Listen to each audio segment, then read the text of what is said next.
Chapter 46-28. Sometimes, men were really unscientific creatures.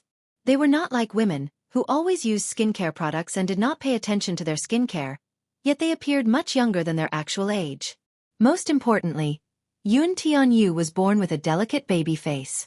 It was not that his face was as adorable as a baby's, but he was clearly in his 20s, yet he looked like an 18-year-old high school student. In addition, he did not like to wear suits and preferred to wear casual and comfortable clothes. He was not a person who paid much attention to his clothes. The most annoying thing was to think about what to wear when he went out every day. Therefore, once he came across clothes that he liked, he would buy more than 10 pieces at once. Compared to Yun Tianyu, Mu Yichen paid more attention to his appearance after he grew up. Yun Tianyu always complained that he dressed up fancily when he went out every day. Actually, it was not fancily dressed. It was just that he dressed more exquisitely than him. However, no matter how simple his attire was, it could not hide his good looks. The moment Yun Tianyu walked in with the crowd, many people in the hall were shocked. This was the first time they saw Yun Tianyu in person. It was all thanks to Gu Chengzi. Otherwise, how could they see the president's face in person? This is the president of Xianghu Financial Group. Are you for real? This man looks way too young, doesn't he? If not for his posture and extravagance, I would think that he is someone's son. Oh God! Only when the group of people saw him enter the VIP lounge did they regain their senses. Oh God! Bai Ran and Gu Chengzi really knew Xianghu's president. GG.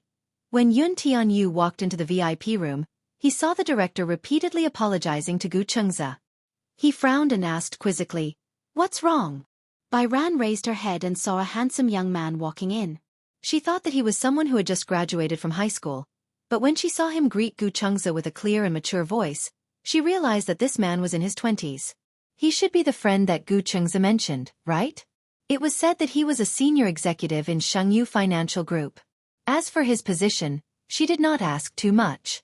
She didn't ask, and Gu Chengzi didn't say anything either. However, from the way he was treated, it seemed like his position wasn't low. Gu Chengzi was infuriated at the sight of Yun Tianyu.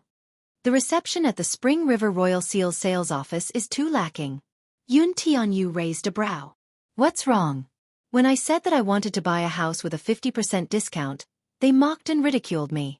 The experience was terrible. Hearing this, Yun Tianyu's face darkened slightly. He glanced sideways at the general manager, who immediately understood what was going on. Don't worry, Director Yun. I'll handle it well. With that, he bowed and left. Yun Tianyu sat opposite the man and lamented, buying a house at a 50% discount is indeed a joke. Selling the Spring River Heavenly Seal to you at a 50% discount is equivalent to a pie falling from the sky. Hearing this, Gu Chengzi's mood instantly improved. It's been hard on you. Yun Tianyu's lips curled into a smile. His gaze then landed on Bai Zhe, who was standing at the side. At a glance, he felt as if he had seen him somewhere before. Where have I seen him before? I remember now. Chapter 46-29. He sized her up, and the latter noticed his scrutinizing gaze. For a moment, she became even more nervous.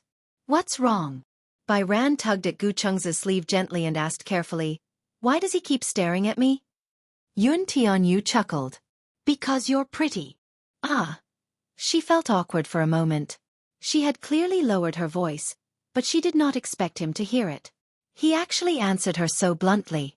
Her face turned even redder. Just as they were talking, someone knocked on the door. Yun Tianyu turned around. Come in. Just as he said that, the director walked in quietly and cleared his throat. I've done a head count. How should we deal with these 10 employees who offended Master Gu and young Madam Gu? They want to apologize personally, but I'm not sure if Master Gu is willing to do so. Gu Chengzi calmly replied, I'm not willing. They had the freedom to apologize, but he also had the right to refuse to accept it. Not all mistakes could be summed up with 1 or 2 apologies. There were some things that caused harm that apologies were useless. Then, how should we deal with them? Yun Tianyu curled his lips and said, let's do it according to the old rules. Gu Chengzi's interest was piqued when he heard that. The old rules. In Xianghu, where the elites gathered, the reward and punishment system was very clear. After Yun Tianyu took over as the CEO, he redefined the reward and punishment system. The employee's income and base salary might not be high, but the commission and bonus based on their performance were very impressive. As an employee of the Spring River Heavenly Seal, especially in the sales department, their base salary might only be 3,000 yuan, but they would receive a commission every month, which would be tens of thousands of yuan. Selling houses in the Spring River Heavenly Seal, their annual income would easily exceed 10,000 yuan. However, the punishment system was based on the deduction of the bonus. Once a principled mistake was made, the company would humanely give the employee two choices. 1. Deduct a year's worth of bonus and commission. Spring River Royal Seal's sales department only gave out 20% of the commission every month, and it would be paid in one lump sum at the end of the year. Hence, if a year's worth of bonus and commission were deducted directly, it would be a huge loss. Would it not hurt to have a few 100,000 yuan deducted at once? The second situation was that the company would give out 50% of the commission, and the employee would take this money and leave. The company would fire the employee. One was a loss of hundreds of thousands, while the other was a loss of a golden rice bowl. It was hard to choose between left and right. To an employee, this was undoubtedly a great torture. Hearing this, the director immediately nodded and left. He went to the sales lobby and announced the matter to a group of guilty employees. What? AI Mengyun's reaction was the biggest. This is too hard to choose. One is a loss of at least a few 100,000 yuan, and the other is directly fired. How are we supposed to choose? The director said calmly, Dream Clouds, you don't have this problem. When AI Mengyun heard this, her emotions immediately eased a little. I don't need to be punished? The director said, You're fired. What? AI Mengyun jumped up again. I was fired? The director said, Yes, the CEO said that you can pack your things in the afternoon. You don't have to come to work tomorrow. AI Mengyun was dumbfounded. Chapter 46:30. After a pause, the director explained, Oh, you've violated the company's rules and regulations. According to the rules, you won't be able to get your bonus and commission starting from January this year. Next month, your basic salary for this month will be sent to your account. I don't accept it. AI Mengyun jumped up to protest. This was a big deal. One had to know that in order to join the company, she had to rely on a lot of connections to be able to enter the Spring River Heavenly Seal. In January this year, her performance had broken a new record, and she was the sales champion of the real estate sales office. After that, she sold many villas for the next few months. Therefore, in the real estate sales office, she was very favored by the leaders. It was fine if she was fired, but if her bonus and commission were deducted, it would not be just a few 100,000, but more than 2 million commission. More than 2 million. She was going to buy a house this year. This 2 million was waiting for the end of the year to make up for the down payment. If it was deducted all at once, what would she do about the down payment? Just this month, she had already signed the subscription form at the real estate sales office and paid a deposit of 500,000. If she could not make the down payment at the end of the year, then the deposit of 500,000 would not be available because of the breach of contract. This, AI Mengyun almost cried out. Why am I the only one who has to accept such a cruel punishment? Hasn't the company always boasted of being humane? Mengyun, you have to ask yourself this question. You don't cherish your good job. It's fine if you offend people yourself, but how many colleagues have you implicated? The director sneered. If it weren't for you fanning the flames everywhere, would today's matter have been blown out of proportion? AI Mengyun was very guilty, but she still begged. Director, can you help me ask the president to be lenient? At least don't be so cruel. Deducting it all at once will cost a few million. Who can be blamed for this? It's all your own fault. At the side, the other colleagues were also complaining. AI Mengyun, it's fine if you're fired, but you're implicating us? That's right. If it weren't for you, would we have been punished? Director, can you ask the president to make an exception? At least, don't deduct so much of our bonus. Even if it's 10% or 20% less, it's fine. Sob, sob, sob, sob.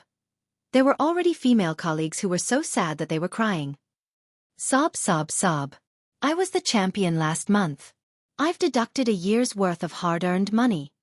The most stringent thing about this system was that even if one had to deduct an entire year's commission, One still had to work hard in the second half of the year. Every month, there would be performance standards and assessments. If they didn't meet the standards, they would be eliminated. The competition in the sales industry was very intense. Survival of the fittest. This female colleague worked very hard for the sake of her performance. Sometimes, when she was meeting with clients, those old men would touch her. She would bite her teeth and swallow her blood. She endured everything. In order to sell a villa, he had even sacrificed his own body. That big boss said that he could buy a villa, but she had to be his mistress. She didn't want to be a mistress. She accompanied the big boss on a business trip for a few days and told him everything. It wasn't easy for them to finalize this villa and get the best sales of the month. Just the commission alone was 3 million yuan. One had to know that the total price of a villa in the Spring River Heavenly Seal was easily over 100 million. Chapter 46:31. However, if she chose to get a commission, she would not be willing to give up such a good job at the Spring River Heavenly Seal. One had to know that the Xianxia Financial Group was a stage with a lot of room for advancement. She was not willing to give up such a good opportunity. Just thinking about it made her heart ache. Why else would there be a saying that trouble comes from the mouth? These words were not without reason. Trouble comes from the mouth. Just by opening and closing his mouth, he had already brought disaster upon himself. Ai Mengyun glanced at Ai Fei with red eyes. Seeing her standing there innocently with her head lowered and not even daring to look at her, she was so angry that her entire body trembled. Ai Fei, how can you harm your aunt like this? Aunt, I don't know what's going on either. Aren't you Bai Yan's colleague? Since you're colleagues, you should at least have some relationship with her. If you plead with her and she says something, perhaps everything will be fine? Ai Mengyun held on to her last hope. However, Ai Fei felt awkward. Do you want me to apologize to her? On what basis? Ai Fei had always been used to being high and mighty. If she had to apologize to Bai Yan, wouldn't she be embarrassed? However, Ai Mengyun could not stand it anymore. Ai Fei, let me tell you. Your apology concerns the interests of so many of us. You have to know that if you sincerely apologize to her, we won't have to lose so much. Is your face more important or the jobs of so many of us more important? Her words resonated with the crowd. That's right. Ai Fei, if you hadn't come here to harm others, would we have been so unlucky? You have to bear the consequences of your own actions. That's right. If you don't apologize, don't even think about walking out of this sales hall today. If I don't have this job, you won't have a good life either. Everyone was filled with righteous indignation. If this was because of a mistake at work, they could not blame others. However, if they lost their jobs because of Ai Fei, they would attract public anger. All of them glared at Ai Fei as if they could eat her up. Ai Fei was really afraid, but she had no choice but to bite the bullet and say, I can only try. But whether or not the other party accepts the apology is another matter altogether. Oh, don't give me that. As long as your attitude is more sincere, they won't make things difficult for you. Exactly. I see that your colleague Bai Ran has a good attitude. Her husband is so capable, but I see that she is very low-key. If you didn't stir up trouble, she wouldn't even think of finding trouble with you. Ai Fei, I think you're the one who doesn't like others, right? What's wrong? Are you feeling uneasy and envious now that I'm living better than you? Some people just can't stand others living a good life. This is human nature. But it doesn't make sense to cause others to suffer because of your own selfishness. Apologize. Ai Fei, go and apologize to him. Ai Fei looked at the angry crowd. No matter how wronged he felt, he had to bite the bullet and nod. I understand. Under Ai Mengyun's lead, she arrived outside the VIP room and gently knocked on the door. The person who opened the door was the chief supervisor. Ai Mengyun bowed and explained the reason. She asked tentatively, we want to go in personally and apologize in person. Is that okay? Apologize? The general manager asked, what's the point of apologizing? Chapter 46:32. Ai Fei glanced at Ai Mengyun and finally braced herself to take a step forward. She said to the general manager, I'm Bai Yu's colleague. I'm Mr. Gu's wife's colleague. I have something to say to her. Can you help me pass on the message? Ai Mengyun was his direct subordinate, so he could still reject her. But AI Fei was not. She wasn't his subordinate, so he could only convey her request on her behalf. The general manager closed the door and turned around. He glanced at Bai Yu and walked to her side.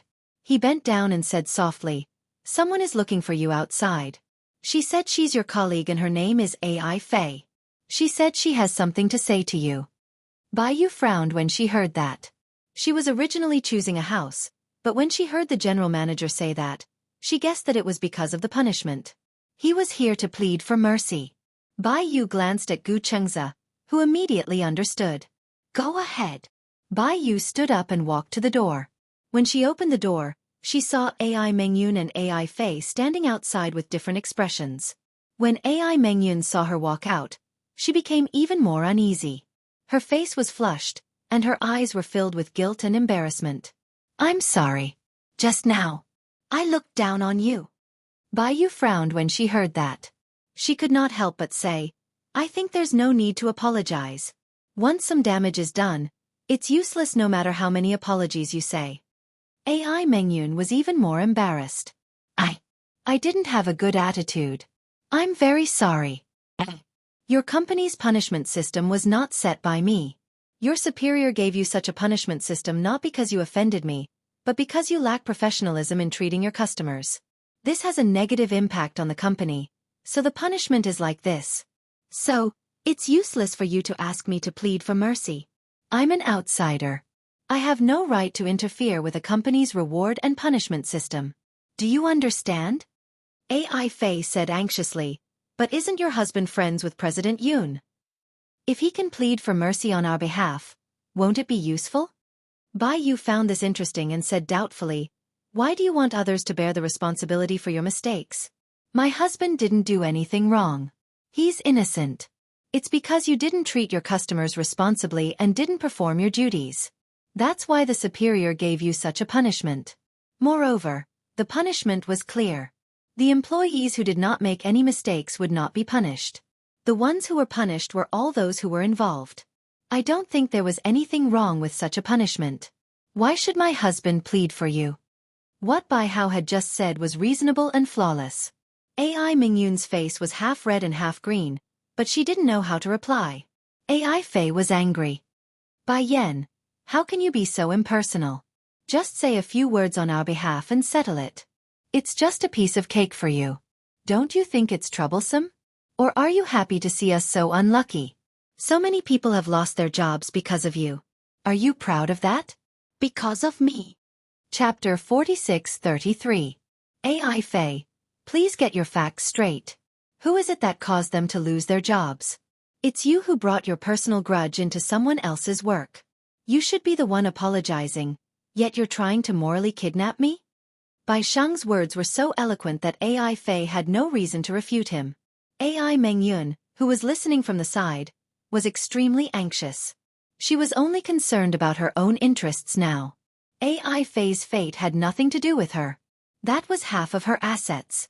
One had to know that after the Spring River Heavenly Seal was sold out, they would be transferred to other sales offices. Spring River Heavenly Seal could be said to be the best real estate and the best platform. If she missed this opportunity, she did not know if there would be a next time. AI Fei was furious, but she had to consider her aunt's interests, so she swallowed her anger. "I know that it's my fault. I'm a snob. I envy you and I'm jealous of you. Why are you doing better than me? Why are you prettier than me? Why are you being pursued by so many male colleagues? Why are you even married to such a good husband? I'm jealous, so I'm targeting you. It's my fault, but please don't implicate others." When Bai Sheng heard this, his expression softened when he saw that she had finally told the truth. At least, she was willing to tell the truth. The most valuable thing about a person was not her willingness to apologize but her willingness to face the ugliness in her heart. Admitting one's ugliness was rarer than pretending to be virtuous. "I understand." Bai Sheng smiled helplessly. "I'll plead with my husband and friends, but that's all I can do. That's because I still don't want to interfere with other companies' reward and punishment system. Do you understand?" Bai Sheng also felt that the punishment was too severe. She knew that Yun Tianyu was standing up for her. Since AI Fei had sincerely apologized, she was willing to forgive her. One should be lenient wherever possible. There was no need to make too many enemies for herself. Bai Shang did not like to be targeted. Hence, when she returned to the office, Gu Chengze looked up at her and saw her troubled expression. He instantly guessed something. Did they ask you to plead for mercy? Yes. She felt a little guilty. I'm willing to forgive them. However, I don't know if I can plead for them. Why not? Yun Tianyu disagreed. Your reputation is greater than your husband's. Gu Chengze glanced at him coldly and turned to ask Bai Shang, are you willing to forgive them? I'm willing. Why? Gu Chengze was a little surprised. They humiliated you just now. Bai Shang was a little embarrassed. Most importantly, he was afraid that he would be put in a difficult position. I'm not good at holding grudges. Hearing this, Gu Chengze smiled helplessly. She was still the same. So gentle. When Bai Shang was young, no matter who bullied her, as long as they apologized seriously, she was willing to forgive them. At that time, he felt that she was too saintly. Why was she so magnanimous? Some people are not worthy of forgiveness. He even asked her, if you let him go this time, what if he bullies you again? At that time, she revealed a confident expression. I'm not afraid. Only then did he understand that forgiving someone was a sign of fearlessness. He liked Bai Shang like this. Gu Chengze looked at Yun Tianyu. Can the punishment be waived? Chapter 46-34.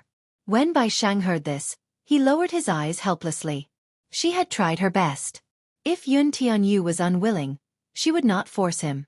But Yun Tianyu suddenly turned his head and glanced at the dejected Bai Shang. He said slowly, if my employees sincerely seek the customer's forgiveness and consider the customer's opinion, the company is willing to reduce the punishment. Reduce? Bai Shang could not help but be curious. How? If they do something wrong, they must be punished. Just like outstanding performance, they must be rewarded. Without rules, nothing can be accomplished. As Yun Tianyu spoke, the pen in his hand gently turned in an arc. If you are willing to forgive them, then I can only consider deducting a month's worth of performance and bonus. Although this was not a small loss, it was much more humane than the previous punishment. Bai Shang was touched when he heard this. Thank you.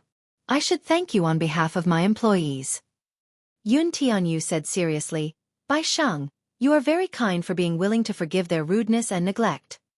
In this day and age, there were not many such kind girls. What?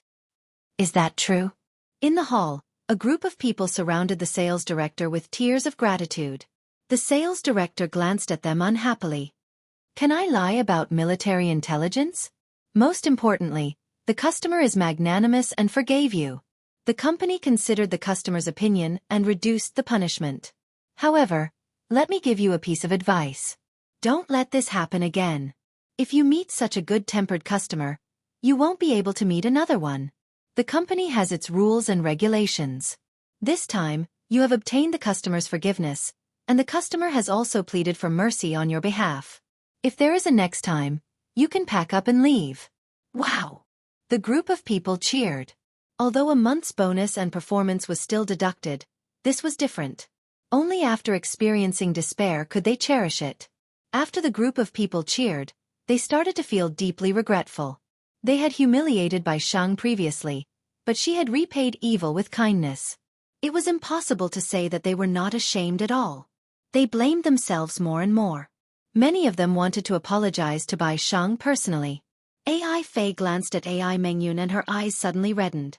She really did not expect Bai Shang to be willing to forgive them and plead for them. When Ai Fei had apologized to Bai Shang earlier, she hadn't been very sincere. But now that Bai Shang had helped them, the guilt she felt towards Bai Shang came from the bottom of her heart. Why was she so bad? She was so bad, but Bai Shang still. In the VIP room, Bai Shang and Gu Chengze had already signed the contract. They picked a house they liked. It was more than 130 yuan, with 3 rooms, 2 halls, and 2 bathrooms. Bai Shang didn't ask about the total price, but there were many zeros on the contract. The original price was at least tens of millions. She felt a little guilty. Tugging at Gu Chengze, she said in disbelief, is your friend paying for the difference in price? Gu Chengze secretly told her, he's so rich, why do you feel bad? Besides, did I tell you that? I made a bet with him that if I got married first, he would sell me a house at a 50% discount. Does he have a girlfriend? Or fiancé? Gu Chengze was startled and his expression darkened. Chapter 46-35. Bai Sheng was a little surprised. It was not because Gu Chengze said that Yun Tianyu had a woman he loved. It was just that his expression did not seem very happy, and his tone was a little heavy. What happened? Just as he asked, Yun Tianyu pushed the door open and walked in. Gu Chengze shushed him. Bai Sheng immediately sat down obediently and did not ask any more questions. Have you signed the contract? Yes, it's signed.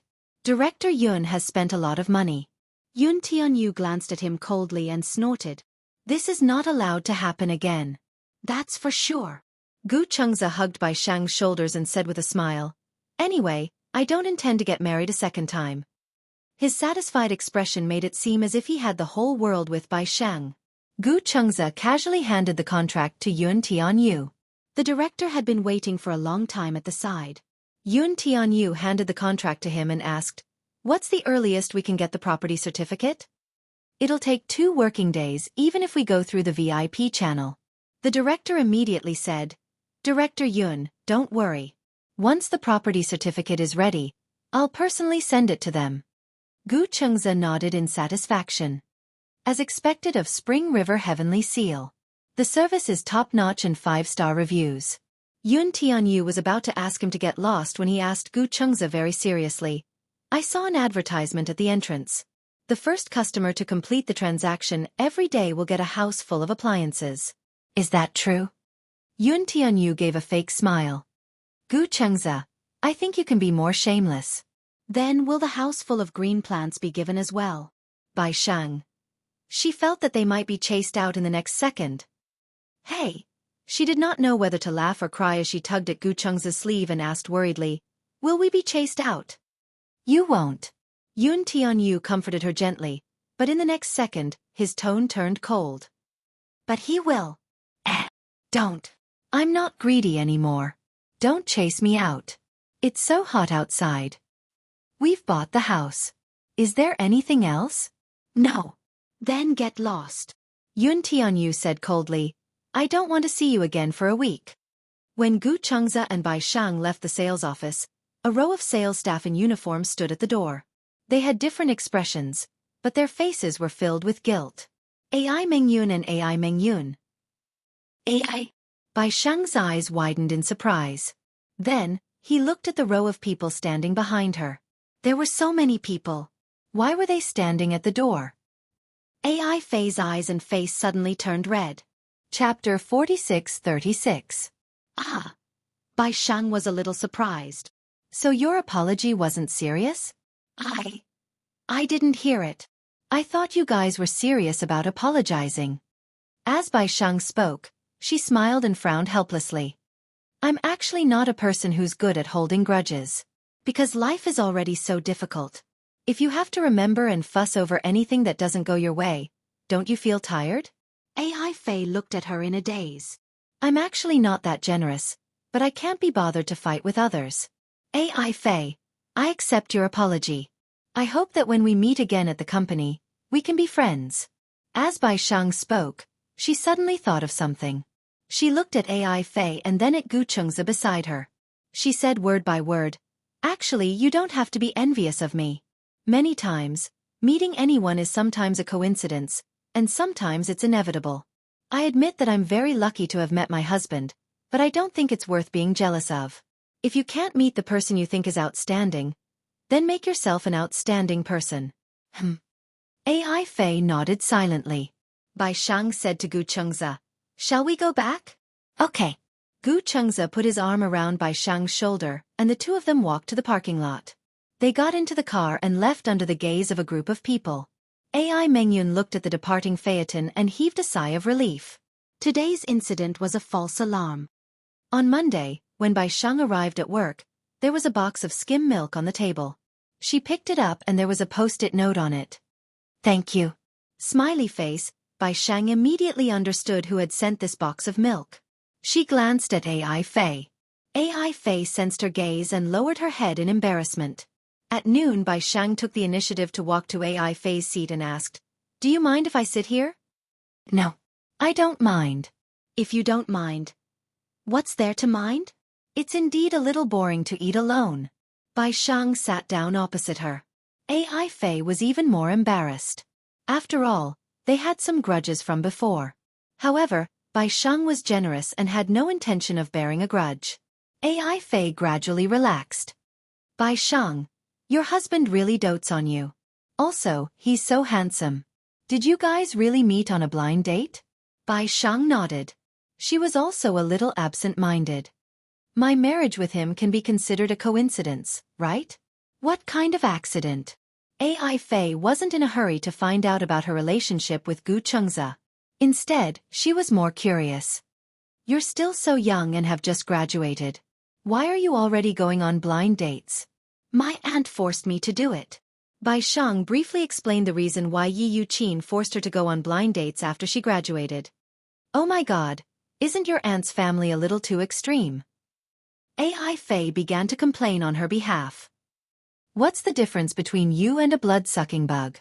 So, out of a sense of revenge when he proposed marriage, although I was stunned for a moment, I still agreed. Chapter 46-37. Ai Fei smiled. "Bai Shang, no wonder all the male colleagues in the office like you. You look so good when you smile. Moreover, you're very kind. These days, there aren't many girls as innocent as you. However, it's easy to be taken advantage of." As she spoke, she was afraid that Bai Ran would misunderstand, so she quickly explained, "I didn't mean to curry favor with you. In the past, I always thought that you were very kind and not scheming, but I also felt that you were just pretending to confuse men. Actually, you're a white lotus. It wasn't until I got to know you, especially through this incident, that I realized that you're actually quite kind." Bai Ran smiled. "Isn't being kind good? If a person is vicious, wouldn't it be tiring to live?" Ai Fei pursed her lips.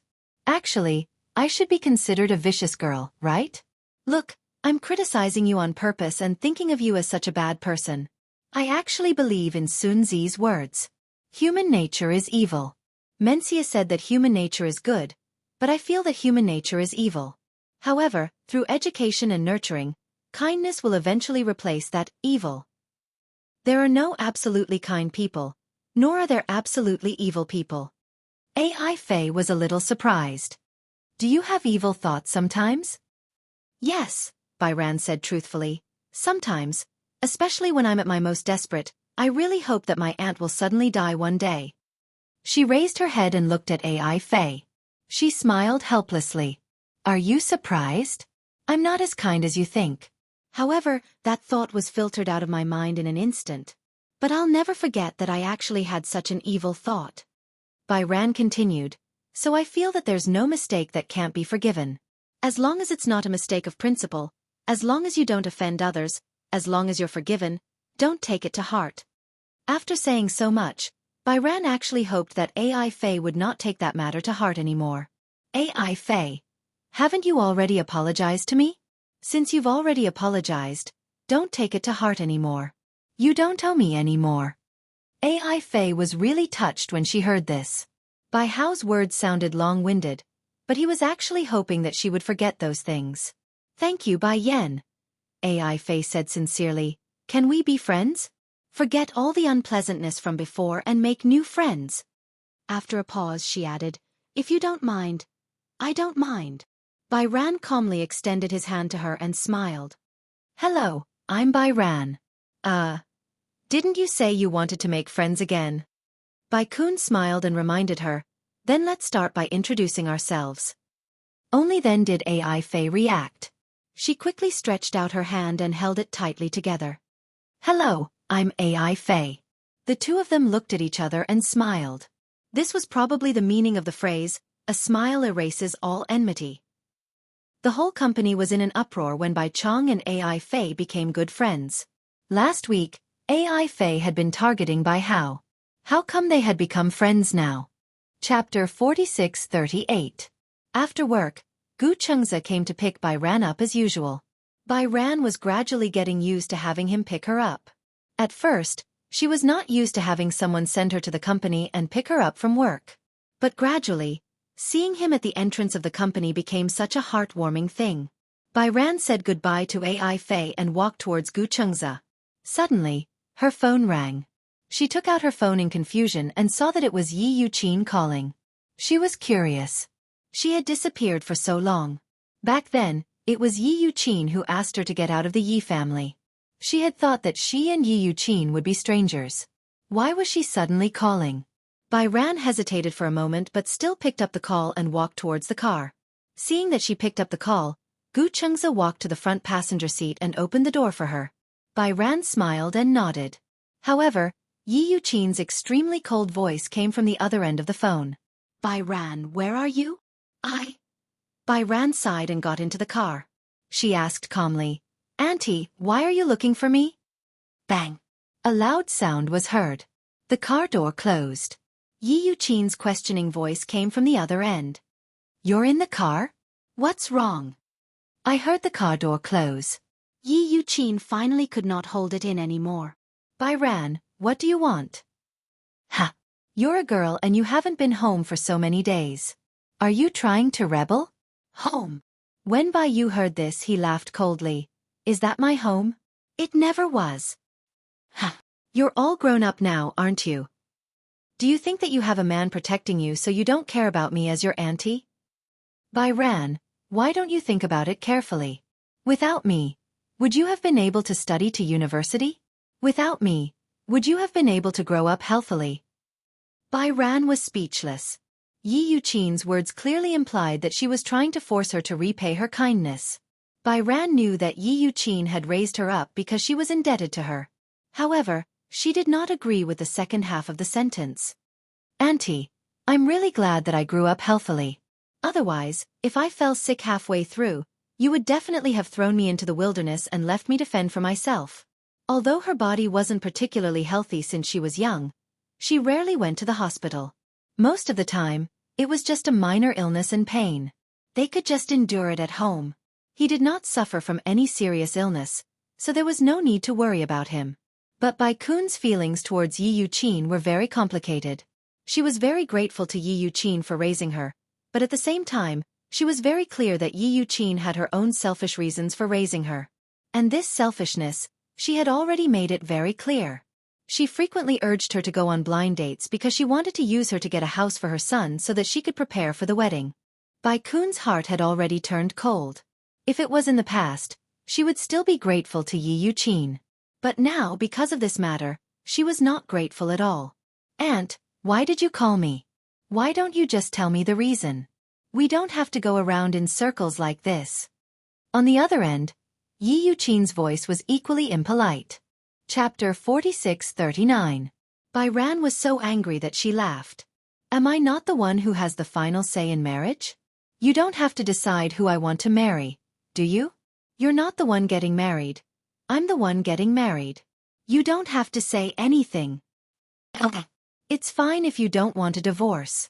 Yi Yuqin said angrily, if you don't want a divorce, give me 5 million as a wedding gift. Are you crazy? Bai Ran was so angry that she was dumbfounded. Her voice rose and her whole body started to tremble. Auntie, don't be so greedy. 5 million.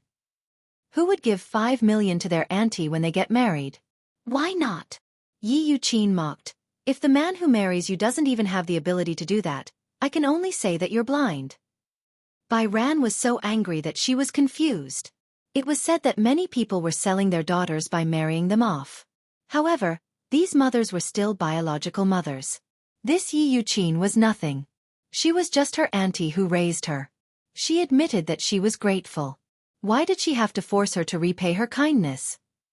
The most hateful thing was 5 million. This was extortion. Extortion. No. Bai Ran rejected coldly. Auntie, I will never agree to it. I'm not asking you for it. Yi Yuqin said arrogantly. Let your husband answer the phone. I'll talk to him. Why should I? Bai Ran's voice also rose. Xianxia put on his seatbelt. Seeing Bai Ran's pale face, he raised his eyebrows and asked with concern, Is it your auntie calling? Yeah. Bai Ran covered her phone and felt guilty. My auntie is pestering me again. Oh? Is it about the wedding gift? How did you know? Her voice was very loud. I heard it. Gu Chengze opened his hands. Give me the phone. I'll talk to her. But, give it to me. Be good. Bai Ran sighed and finally handed the phone to him with trembling hands. Gu Chengze took the phone and Yi Yuqin's impatient voice came from the other end. Hello? Hello? Bai Ran. Where the hell are you? Say something. She had been covering her phone the whole time, so Yi Yuqin lost her patience. Gu Chengze said calmly, Hello, Auntie. My name is Gu Chengze. We've met before. Do you still remember? His choice of words was very elegant, and it was obvious who was better. Little Gu. Hearing his voice, Yi Yuqin's attitude softened. I've thought about your proposal for a long time. It's not that I can't agree to it. After all, you've already gotten your marriage certificate. Even if I don't agree, it's already settled. But this marriage can't be in vain, right? I've done my best to raise White Lion and put in so much effort. I can't just let it go like that, can I? As the saying goes, a married daughter is like spilled water. Now that they were getting married in the capital, which husband's family didn't give a few million as a monetary gift? What about you? What do you think about this matter? Hearing this, Gu Chengze smiled. Auntie, you want to ask me for a monetary gift? What do you mean by asking you for it? Yi Yuqin didn't like what she heard. She said coldly, What do you mean by asking you for it? When it comes to monetary gifts, you should be the one to give it. Yi Yuqin was clearly asking for it, but she didn't want to sound bad. Gu Chengze wasn't surprised by her attitude. Chapter 46-40. Yi Yuqin smiled and said, It's at least 5 million. Let me tell you, our Balian is very popular. There are many big bosses who want to marry her. They all said that as long as they can marry her, 5 million is not a problem. Balian lost her parents when she was young. She's very pitiful. If it weren't for me, who worked so hard to raise her, she might have been sent to a welfare center, let alone university. Haha. I have a lot to do with her being where she is today. Yi Yuqin kept bragging about her efforts. Balian listened from the side and covered her face. She felt extremely annoyed. She looked at Gu Chengze, unable to bear it. He had just bought a house. Although it was at a 50% discount, it must have emptied all his savings. Moreover, even if there was 5 million, she would not really let him give it to her. Gu Chengze looked at Balian. On the other end of the line, Yi Yuqin's voice was still chattering. Little Gu, right? Since you've already married Balian, I can't say anything. But don't think that you can ignore the 5 million just because you've gotten the marriage certificate. 5 million? Haha. I think you can't afford that much money. Yi Yuqin looked down on Gu Chengze. Although this man was quite handsome, at the end of the day without money, he would not take a liking to her. If the man's family doesn't give some cash as a wedding gift, how can they get married? I'm considered half a mother-in-law to Balian. If you can't afford it, be sensible and divorce Balian. If you don't have money, don't hold her back. She has a better choice. Gu Chengze heard this and laughed softly. Balian has a better choice than me? Why didn't I know? These words were too domineering. Even though Gu Chengze's tone was not very arrogant and was calm, his words were full of cynicism and arrogance, which was vividly displayed. On the side, Balian didn't know whether to laugh or cry when she heard this. Even though his words were very arrogant, especially arrogant, they actually touched the bottom of her heart. Why didn't she realize before that the gentle and refined Gu Chengze had such a domineering side to him? Bai Yu unconsciously looked at her man with admiration.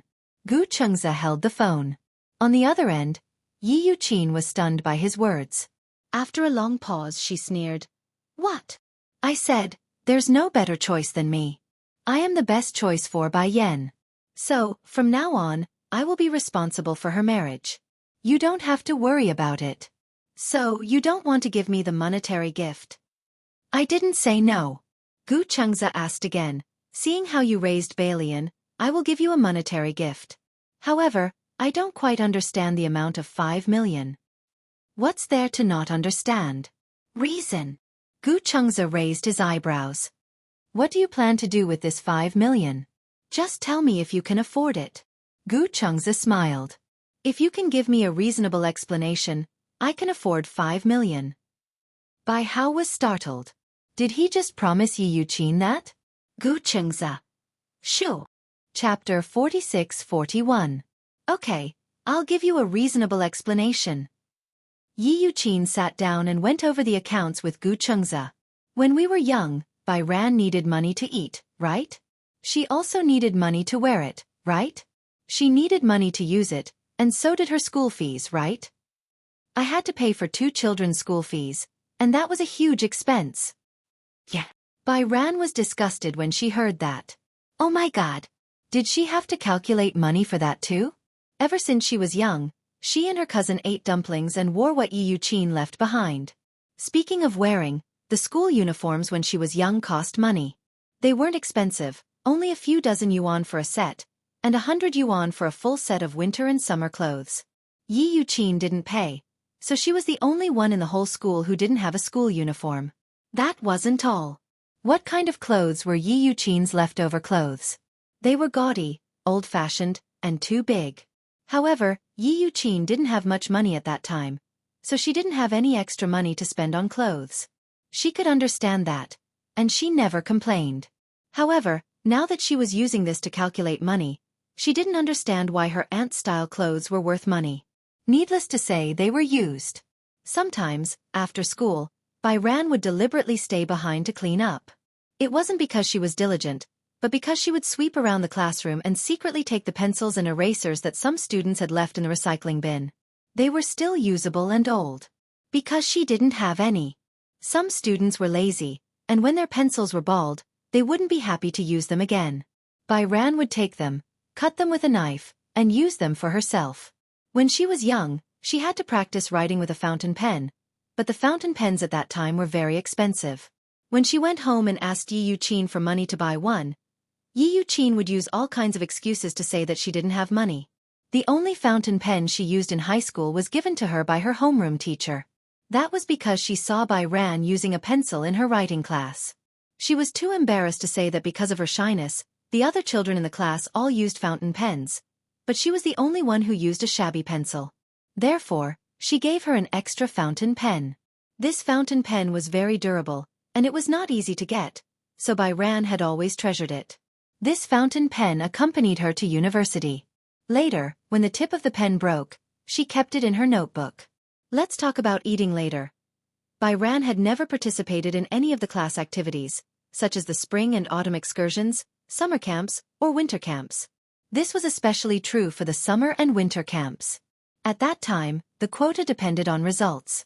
Bai Ran's results were the best, but she didn't have a chance because she had to pay for it. She couldn't afford it. He had never been to the spring and autumn excursions. She could only stay at home, do her homework, and imagine her classmates participating in the spring and autumn excursions. She should be very happy, right? In fact, she did not feel inferior or sad to receive such treatment because the Yi family's conditions were not particularly good. She was already very grateful that he was willing to take her in and support her. But it was too much for Yi Yuqin to use this to ask Gu Chengza for money.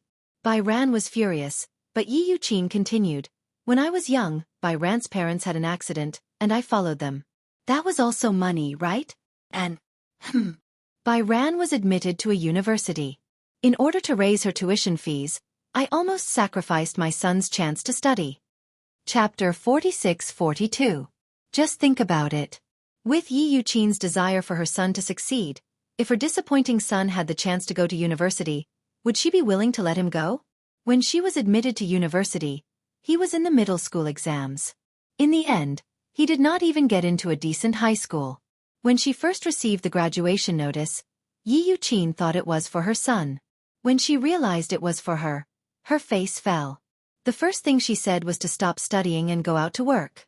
She had worked so hard to prepare for the college entrance exams. How could she give up just like that? Bai Ran begged, but Yi Yuqin refused to take out the money. She said she would borrow it, but Yi Yuqin did not waver. She worked for the entire summer break. In the end, with the recommendation of her high school teacher, she successfully got a student loan. However, she still needed a little more. In the end, she knelt in front of Yi Yuqin's room for an entire night before she finally agreed. She even borrowed it. In the end, Bai Ran studied and worked part-time while paying off Yi Yuqin and the student loan. Actually, she could pay off the student loan after she started working. However, Bai Ran did not like owing people since she was young, especially when it came to the country. When she successfully got the student loan, she was really grateful. At that time, she even paid Yi Yuqin back with interest. In the end, in her mouth, it turned out that all this money was provided by her resources. What a joke! Why did she always say things like this? Bai Dan was furious beyond belief. How could Gu Chengza not tell that these were all excuses Yi Yuqin used to get the monetary gift? Why? Don't tell me you think that our Bai Ran is not worth 5 million? Yi Yuqin deliberately provoked him. Gu Chengza raised his eyebrows. Why is Bai Ran's value measured in 5 million? It was simply insulting to measure her with money. Yi Yuqin said, then give me 5 million as a monetary gift. Otherwise, you won't have peace even if you marry her. With that, she hung up harshly. Gu Chengza held his phone and felt that this was interesting. As the eldest son of the Gu family, this was the first time in his life that he was threatened by a small town. From her tone, it seemed that if he insisted on not giving her the 5 million, she had other means. Gu Chengza wanted to see for himself. Ever since he was young, he had been by Gu Jinglian's side and had seen many dark side things, but he had digested them well. After hanging up the phone, Bai Ran took the phone and said angrily, actually, you don't have to care about her. She has never been reasonable. I just want to hear what kind of high-sounding reason she will come up with. Bai Ran smiled. This aunt of mine is very difficult to deal with. I've guessed it. She must have found me a next home. Next. Gu Chengza's interest was piqued. What next house? After graduation, she went around setting me up on blind dates. She specifically picked those weird-looking, middle-aged, greasy men for me. However, they were all very rich. My aunt's request is very simple. No matter what her identity is, as long as she gets married, she will be given a house. Why did you give her a house? Because her son is disappointing. If he doesn't have a house, which girl would fancy him? Gu Chengza had truly witnessed what it meant to be shameless. Chapter 46-43. Gu Chengza was a little angry. Ever since they were young, Gu Jinglian and Chu Ho had bad tempers. Especially Gu Jinglian, who would give him a hard time. Under the violent education of this pair of clown parents, his temper could not be any softer and gentler. For as long as he could remember, it seemed that he rarely got angry, and he rarely got angry over someone. Because of Yi Yuqin, Gu Chengza was very angry. He had never seen such a shameless woman. She actually used a dignified name to wantonly exploit her niece. She did not even hesitate to use Bai Ran's marriage to scheme against her, just for her son's wedding house. The last time he saw Bai Ran at the cafe, she was on a blind date with a man. But he was a little surprised. Why did she need a blind date at such a young age? Now he knew. It turned out that she had been used by Yi Yuqin. In fact, although Gu Chengza's current income was based on an annual salary, he had been self-reliant ever since he was in university. Relying on his own abilities, he had accumulated quite a bit of savings. Taking out 5 million yuan was not a big deal. In fact, as long as Yi Yuqin was sincere and considerate of Bai Ran, even if she did not treat her as her own daughter, at least she did not just scheme and disregard Bai Ran. Then, he would definitely treat Yi Yuqin well on behalf of Bai Ran. However, Yi Yuqin's insatiable greed, especially her ugly table manners, made Gu Chengza feel disgusted from the bottom of his heart. However, Bai Ran was not very worried. After all, from what she knew, this husband of hers was just a salaried worker with some family background. 1 or 2 million yuan might be fine, but 5 million yuan was definitely not enough. She just felt sorry for him because he had to deal with such a difficult relative because of her. Bai Ran had never understood Gu Chengza's real background. It was not that she did not care. It was that she did not care. Regardless of whether the man was rich or poor, since they were married, no matter what, they were husband and wife. When she married him, she even thought that even if this man was burdened with debt, she would bite the bullet and continue to be with him. You don't have to take my aunt's words to heart. Bai Ran said calmly. No matter what she says, just ignore it forever. Gu Chengza raised his eyebrows. Has she always been so harsh to you? Isn't this how it should be? Bai Yan smiled bitterly. She's not my biological mother. As the saying goes, Blood is thicker than water. After all, we're not blood-related. If it weren't for my uncle, she and I wouldn't be related at all. Back then, she adopted me. To put it bluntly, you probably don't know the traditions of my hometown. Where we come from, the older and younger sisters usually don't have much status. As an elder sister, I have a nickname called Younger Brother Demon Helper. Voldemort. That's not it. It means that the elder sister has to take over the baton from the mother and work hard for the younger brother. Chapter 46-44. The more he listened, the angrier he got. He dared not imagine if he had appeared a little later. Would she be married to someone else now? Given her weak appearance, would she be able to resist Yi Yuqin to the end? Or perhaps, she had married a man she did not love because of her resistance. He was a little angry. He was very concerned about this matter. Actually, he knew that his wife's marriage to him was probably a little rebellious. At least, half of it was to resist Yi Yuqin's tyranny. What about the other half? Was there a reason for it? Did she still remember him? She probably did not remember him. He did not know if she still remembered the boy who chased after her car when she left when they were young. What are you thinking about? Bai Yan interrupted his meditation. Seeing that his expression was not good, she thought that it was because of Yi Yuqin's matter. She immediately comforted him. Don't be angry. You don't have to lower yourself to my aunt's level. Okay. He nodded. Let's go back. Okay. He started the car and drove back home. They had yet to get the property deed, so the new house had not been handed over yet. However, the two planned to add some soft decorations on top of the house's hardcover. The style of the house mainly depended on the soft decorations. She liked Northern European and Chinese styles, while Xianxia, who had lived in the Gu residence since he was young, was sick of the Chinese style, so he leaned toward American and Northern European styles. The two of them had the same interests. Since they both liked Northern Europe, then they would design in the direction of Northern Europe soft accessories. Bai Hao naturally didn't need to worry about finding a design company. Xianxia would arrange it well. What? In the office, Gu Linqi leaned toward Yun Tianyu with great interest. He was extremely surprised. Did you say that he's married? Yes, a secret marriage. Yun Tianyu leaned on the sofa with a lazy look. Do you still remember the bet I made with him when I was bored? Humph. He must have done it on purpose. Gu Linqi, who was sitting in front of him, was dressed in a well-ironed suit. After more than a decade, he had grown from a handsome boy to a handsome man. His tall height, well-proportioned body, and the suit made him look even more handsome. He leaned forward with interest and couldn't help but ask, "That day, did he take that girl to buy a house?" Yes. Yun Tianyu was exasperated. I didn't expect him to be the first to get married among us. I thought that you would be the first one to get married. In the end, you don't even have a girlfriend. Instead, the youngest one got married in a flash. First, it's a flash marriage, and now it's a secret marriage. What kind of tricks is this kid playing? The Gu family doesn't know about this at all? Yun Tianyu was surprised at this. He originally thought that Gu Jinglian and Chu Ho would have seen Bai Ran. Even I haven't seen that girl before. I don't know what that kid is up to. He's so mysterious.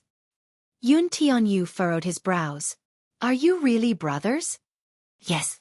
If Xiao Chen gets married in a flash, even if Daddy and Mommy don't know, I'll definitely find out. Hehe. Gu Linqi coldly said, that kid and I grew up together. Our brotherhood isn't as deep as yours. He silently cursed in his heart. This brat. Marriage is such a big thing, and he didn't even discuss it with me in advance. Chapter 46-45. He's closest to your Auntie Chu Ho, but I've never heard him mention this to her. Gu Linqi shook his head. I don't know if he did. Why don't you go back and ask around? Who knows, he might have told everyone except you. Gu Linqi's lips twitched as his eyelids twitched. Really? Did this brat really tell everyone except for him? That was impossible. Still, if that was not possible, why did Yun Tianyu know about it but not him? With such doubts in his heart, he returned home after work and happened to bump into Chu Ho embroidering. She had recently become obsessed with embroidery. While others were still obsessed with diamond stickers, Chu Ho had already caught up with the trend and was obsessed with embroidery. During this period, there was a sudden rise in the embroidery trend. However, embroidery was not something that anyone could embroider. Gu Jinglian and Gu Linqi thought that Chu Ho was just doing it on a whim. It was too difficult for her, who was used to holding a gun, to handle something as thin as an embroidery needle. But to everyone's surprise, not only was it not a momentary interest, but it was also a very good game. Gu Linqi stood at the door and watched her for a while. Chu Ho was so engrossed in embroidery that she did not realize that he had returned. He stared at her for a long time. Perhaps it was because they had been together for a long time, but after so many years, Chu Ho did not show any signs of aging.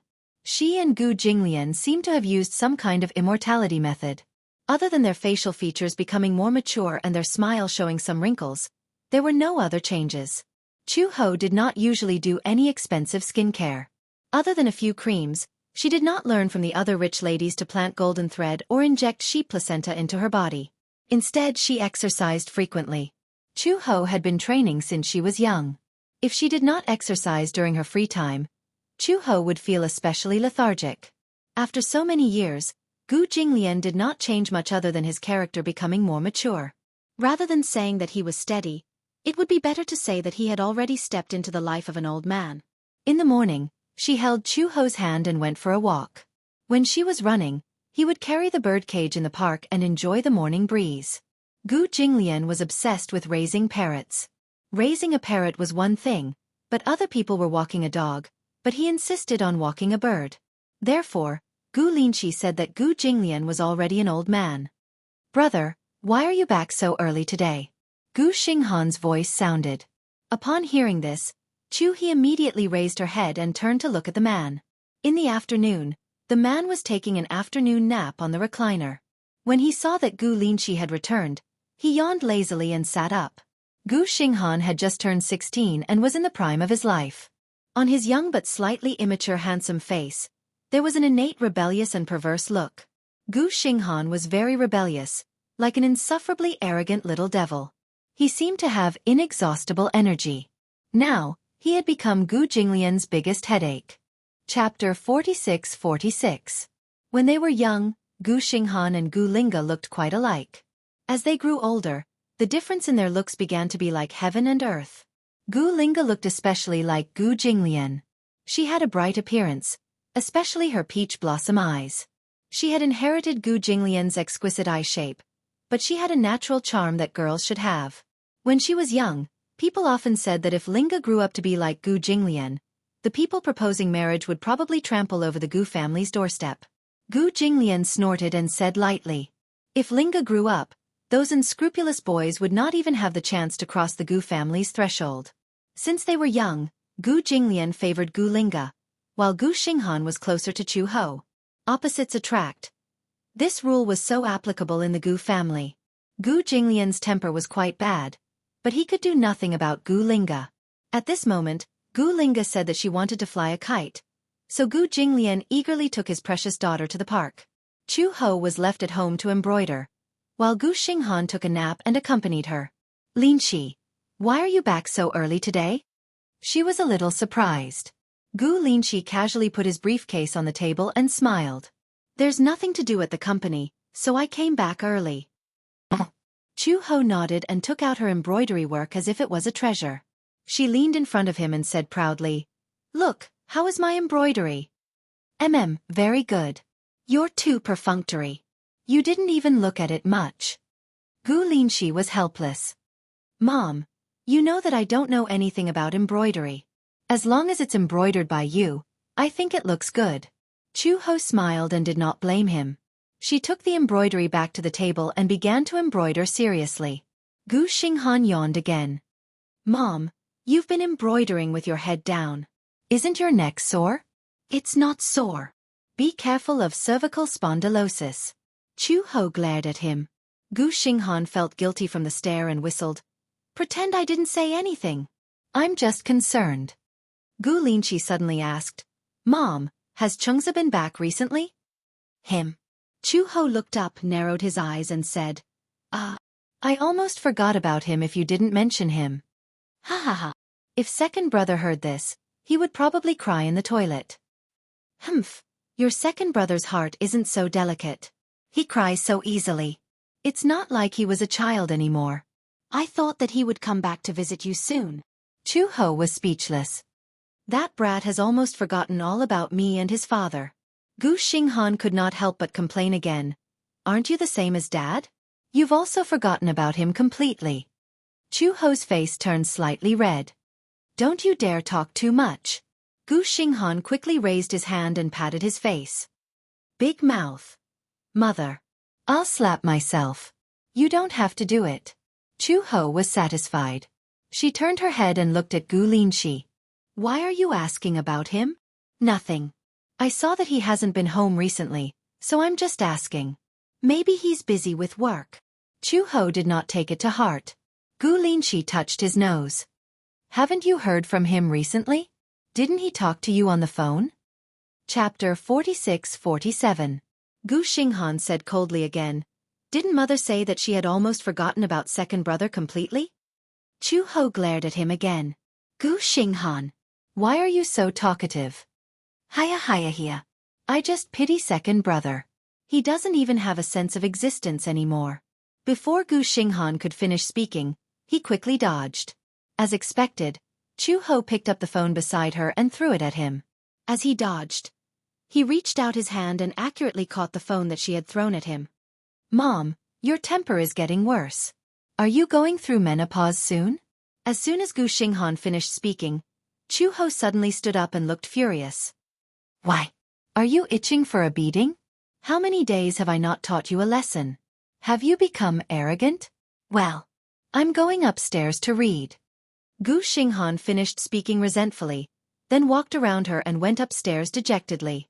Gu Linshi looked at Chu-ho, who had run upstairs, and shook his head. His face was full of helplessness and affection as an elder brother. Xinghan is at the age where he is mischievous. Chu-ho was furious. You said I'm going through menopause, but he's still in his rebellious phase? The mention of menopause seemed to have hit Chu-ho's sore spot. Previously, Chu-ho's temper had been particularly irritable and she had been suffering from insomnia. When Gu Jinglian took her to the hospital said that she was going through menopause and that these were normal reactions. Telling a woman that she was going through menopause was undoubtedly telling a man, you can't do it anymore. It was the same critical hit. Chu-ho almost kicked up a fuss in the doctor's office. She said a famous saying, menopause. I'm still so young. Imagine a woman in her 40s saying that she was still so young. In the entire office, the doctors huddled together and hugged each other as they trembled. They looked at the angry Chu-ho but did not dare to say anything. At that time, Gu Jinglian was afraid of angering her, so he didn't say anything at the scene. When he got home and Chu-ho wasn't around, he mentioned it to Gu Linshi and Gu Xinghan. They laughed so hard that they almost couldn't breathe. It must have been hard on him. He had such a strong desire to live. In order to avoid Chu-ho's violence, he had to hold back his laughter all the way home. During dinner, he even had to pretend to be calm. He imitated Chu-ho and said, I'm still so young. Ha ha ha ha. She's already in her 40s. Does she still think she's a little girl? Of course, Chu-ho didn't know that Gu Jinglian was bad-mouthing her behind her back. Over the past 10 years, Chu-ho had always felt that time had passed abnormally fast. She couldn't even feel the passage of time. 10 years had passed in the blink of an eye. Sometimes, it was inevitable that she would feel melancholic. Over 10 years had passed too quickly. In another decade or so, she and Gu Jinglian should be a little older. People were not afraid of aging. It was just that the older they got, the more things and people they missed. When they were young, they were high-spirited. When they were slightly older, they had more worries in their hearts. Chu-ho sat down in her seat. Gu Linshi walked over and patted her back gently. Mom, sometimes, don't hold it in. Just hit him if you want to. That kid has a thick skin and can take your punches. I'm afraid that in the future, when I can't hit him anymore, he'll hit me. Do you think my dad is a pushover? No matter how old he is, if he slaps that kid, he'll be plastered to the wall. Chu-ho was speechless. She asked, you were just talking about Xianxia. Why are you suddenly talking about him? Well, the topic returned to that. Chapter 46-48. Seeing his hesitation, Chu-ho suddenly became nervous. What's wrong? Did something happen to him? If Gu Linqi's expression was like this at the mention of Gu Xinghan, then the lad must have gotten into trouble. However, if Gu Linqi's expression was like this at the mention of Gu Chengza, then Chu Ho would be worried that something might have happened to him. Gu Linqi hurriedly explained, "Mom, don't overthink it. Tell me quickly." Gu Linqi touched his nose. "I don't know if he mentioned it to you, but judging from your reaction, I don't think so. Since you know, then tell me." "He's married." Gu Linqi quickly reported the situation. Chu Ho did not react for a moment. Ha! However, after a while, her expression gradually changed. "He's married?" "Yes. He even bought a house." Chu Ho was stunned for a long time. His brows furrowed, and he was slightly angry. "Why didn't he tell me then?" "He didn't tell me, either." "Then how did you know?" "Well, Yun Tianyu told me that he went to Spring River Royal Seal to buy a wedding house." Spring River Royal Seal was a property developed by Jianghu Financial Group. Chu Ho knew this. "That lad is all grown up now. Why didn't he tell us that he's married?" Chu Ho snorted. "Is he afraid that I won't agree to it? I'm so open-minded. As long as it's what he likes, I don't mind even if I have to break my leg." I'm guessing that there's something he can't say." Chu Ho glanced at him. "Really? When are we going to do an unannounced visit?" "An unannounced visit?" Cough. Gu Linqi moved closer to her ear. "I heard that the lady has moved to Chengza's apartment. I also checked her schedule. The day after tomorrow, when she's off and Chengza is at work, we can make a surprise visit. Just the two of us. Do you want Dad to go too?" "I don't know." Chu Ho was suspicious again. "What identity are we going to use?" "I don't look like Chengza, so I'll say that I'm his friend." "Then I'll also say that I'm his friend." Gu Linqi couldn't help but say, "Mom, at your age, it's not appropriate to call him a friend, right?" Chu Ho clenched his fists. "You think I'm old too?" "No," Chu Ho suggested again. "Then I'll say that I'm his aunt." Gu Linqi finally nodded. Gu Linqi had plenty of ways to investigate Bai Ran's background. So just as he found out, Gu Chengza went to work early that day while Bai Ran was resting at home. At noon, when she was about to go out to buy some groceries, she saw Gu Linqi and Chu Ho standing at the door. They had just arrived and were about to ring the doorbell. Bai Hao was stunned. The reason why he was surprised was because the woman in the mask looked a lot like Gu Chengza. Although he couldn't see his entire face, that pair of eyes was exactly the same. Bai Hao looked at Chu Ho and asked, "You are?" "Oh, is this Chengza's house?" Chu Ho asked even though he already knew the answer. When Bai Hao saw them, she guessed that these two people probably had something to do with Gu Chengza. "You are?" "I'm Chengza's aunt. I came once before, but I haven't been here in a long time. Especially when I saw such a beautiful lady opening the door, I was afraid that I might have mistaken her for someone else." Chapter 46-49. Bai Ran ushered them into the house. Chu Ho and Gu Linqi looked at each other. Through the mask, Chu Ho whispered to Gu Linqi, "This girl is so careless. She probably thinks you look like Chengza." Chu Ho nodded. The two of them entered the house and Bai Ran invited them to the sofa. She seemed to be in a hurry.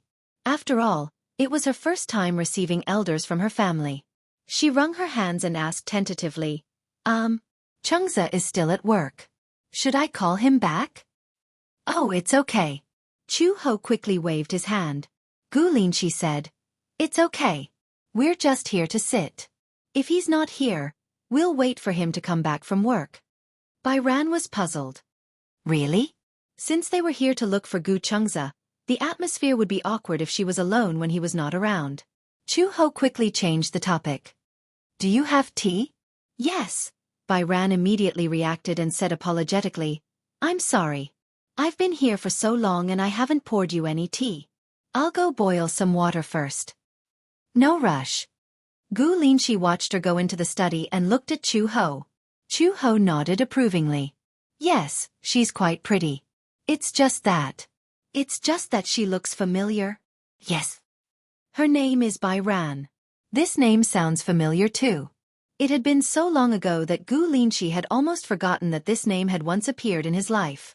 When he was young, There seemed to be a girl who was good friends with Gu Chengza. When he mentioned the name, Chu Ho instantly remembered. Could it be that Ran her? Unlike Gu Linshi, Chu Ho was an adult. Therefore, his memory was deeper than Gu Linshi's. By Ran her? Chu Ho immediately thought of this name. When we were young, wasn't there a girl named Ran who was good friends with Chengza? Now that you mention it, I remember. Indeed, there was such a girl. Could it be that this Bai Ran was the Ranner that Gu Chengza missed so much when he was young? If that was the case, then it wouldn't be hard to explain why Gu Chengza got married so quickly. He was deeply in love with Xianxia. Even after so long, the photos of him and Xianxia when they were young were still in his drawer. Gu Linshi and Chu he exchanged glances with each other. Wait a minute. I'll ask her when she comes over. Okay. The two of them sat upright. When Bai Ran walked over with a cup of tea, Gu Linshi pretended to ask casually, You live with Chengza. Are you married? Bai Hao was bewildered. He lifted his head awkwardly. She didn't know how to ask this question. She didn't know if she should tell them the truth. Most importantly, she did not know if Gu Chengza had any intention of announcing their marriage to his family. They had a secret marriage. Gu Linshi saw that she was hesitating and immediately comforted her. It's okay. Just say it. I heard that Chengza is married. It's just that he hasn't had the time to hold a wedding, right? Bai Hao nodded. Yes, we haven't had the time to hold a wedding. We are married. What's your name? Bai Ran. Bai Ran explained, Bai as in bye-bye, and Sheng as in Shunga. Chapter 4650. Oh, that's because I was adopted by my aunt when I was very young. Because I had to register for the household register, my aunt simply adopted me. Naturally, my surname was Jiang. When Chu Ho heard this, his heart ached. Why were you adopted by your aunt when you were young? Because when I was very young, my parents died in a car accident. I followed my grandmother back to the countryside, but they were not in good health. They died when they were young. I had no choice but to follow uncle and aunt. How did this happen? As Chu Ho spoke, her age and identity matched. She was Bai Sheng, Gu Chengza's childhood sweetheart. However, she did not seem to recognize her. Actually, she did not change much. But why did Bai Sheng not recognize her when she was standing right in front of her? Gu Linshi was not surprised. After all, it had been too long. It was normal for her not to remember. How young was Bai Sheng at that time? Some people had a deep memory and could remember things from when they were young, but some people could not remember. Therefore, Bai Sheng did not recognize their faces, but she did not treat them as strangers. Gu Linshi had changed a lot. Although Chu Ho had not changed much, Bai Sheng had always been with Gu Chengza and him. It was normal for her not to recognize Chu Ho. Bai Sheng smiled and said, Actually, we got married in a hurry. To be more precise, we got married on the first day we met. Hiss. Chu Ho and Gu Linshi were shocked. They gasped in disbelief. You got married on the first day you met? That's unbelievable. Bai Sheng's face turned even redder. She lowered her head and said embarrassedly, Isn't it too sudden? Chu Ho restrained her surprised expression and immediately smiled. Isn't this a good thing?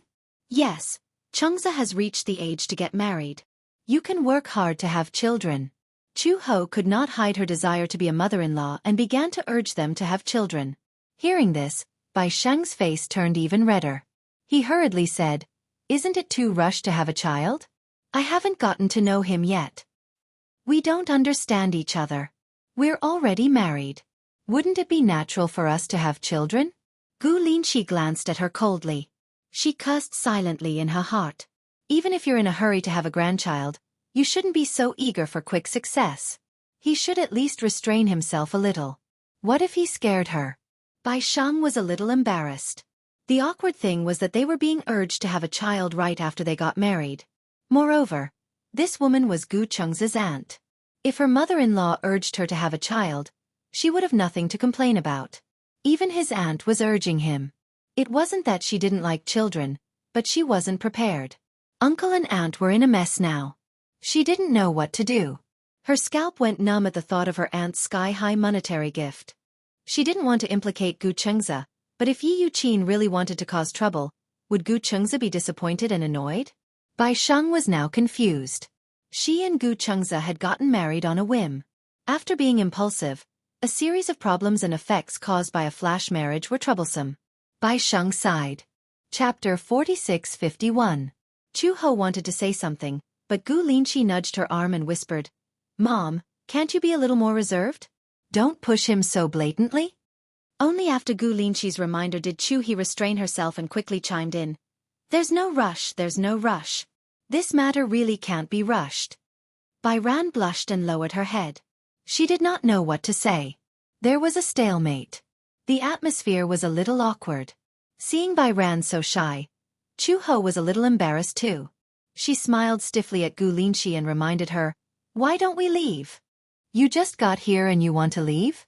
Chu Ho did not say anything. She had nothing to say to this child. Firstly, she had pretended to be Gu Chengze's aunt, so she felt a little guilty. Moreover, she would meet Bai Ran sooner or later as Bai Ran's mother-in-law. If she was exposed, it would be very awkward. Chu Ho was worried about this. She recognized Bai Ran as Gu Chengze's childhood sweetheart. She had lost her parents at such a young age and was quite pitiful. She did not know how she had lived for the past 10 years. But now was not the time to talk about the past. The future was long. The most important thing now was that she had already figured out Bai Ran's identity, and that Gu Chengze had gotten married in a flash. She was not a woman of unknown origin, so Chu He was relieved. "We're just here to check out the house. Since Chengze is not home, we're going to leave too." Chu Ho stood up and pulled Gu Linqi's ear. Gu Linqi hissed in pain. He was already very old. He was a man in his 20s, but Chu Ho still pulled his ear all day long. Did he not care about his pride? "Mom, let's go." Bai Ran saw them stand up and hurriedly stood up as well. "You're leaving already? You've only been here for a while. I won't disturb you, haha." Bai Ran was a little embarrassed. "But I haven't treated you properly yet." There will be plenty of opportunities in the future." Chu Ho then turned to Gu Linqi. "Linqi, let's go." Bai Kun felt a little guilty. She thought that they had left in a hurry because she couldn't entertain them. However, she didn't know how to make them stay. She did not know how to get along with her relatives and friends. She was usually very quiet and was always alone in her room.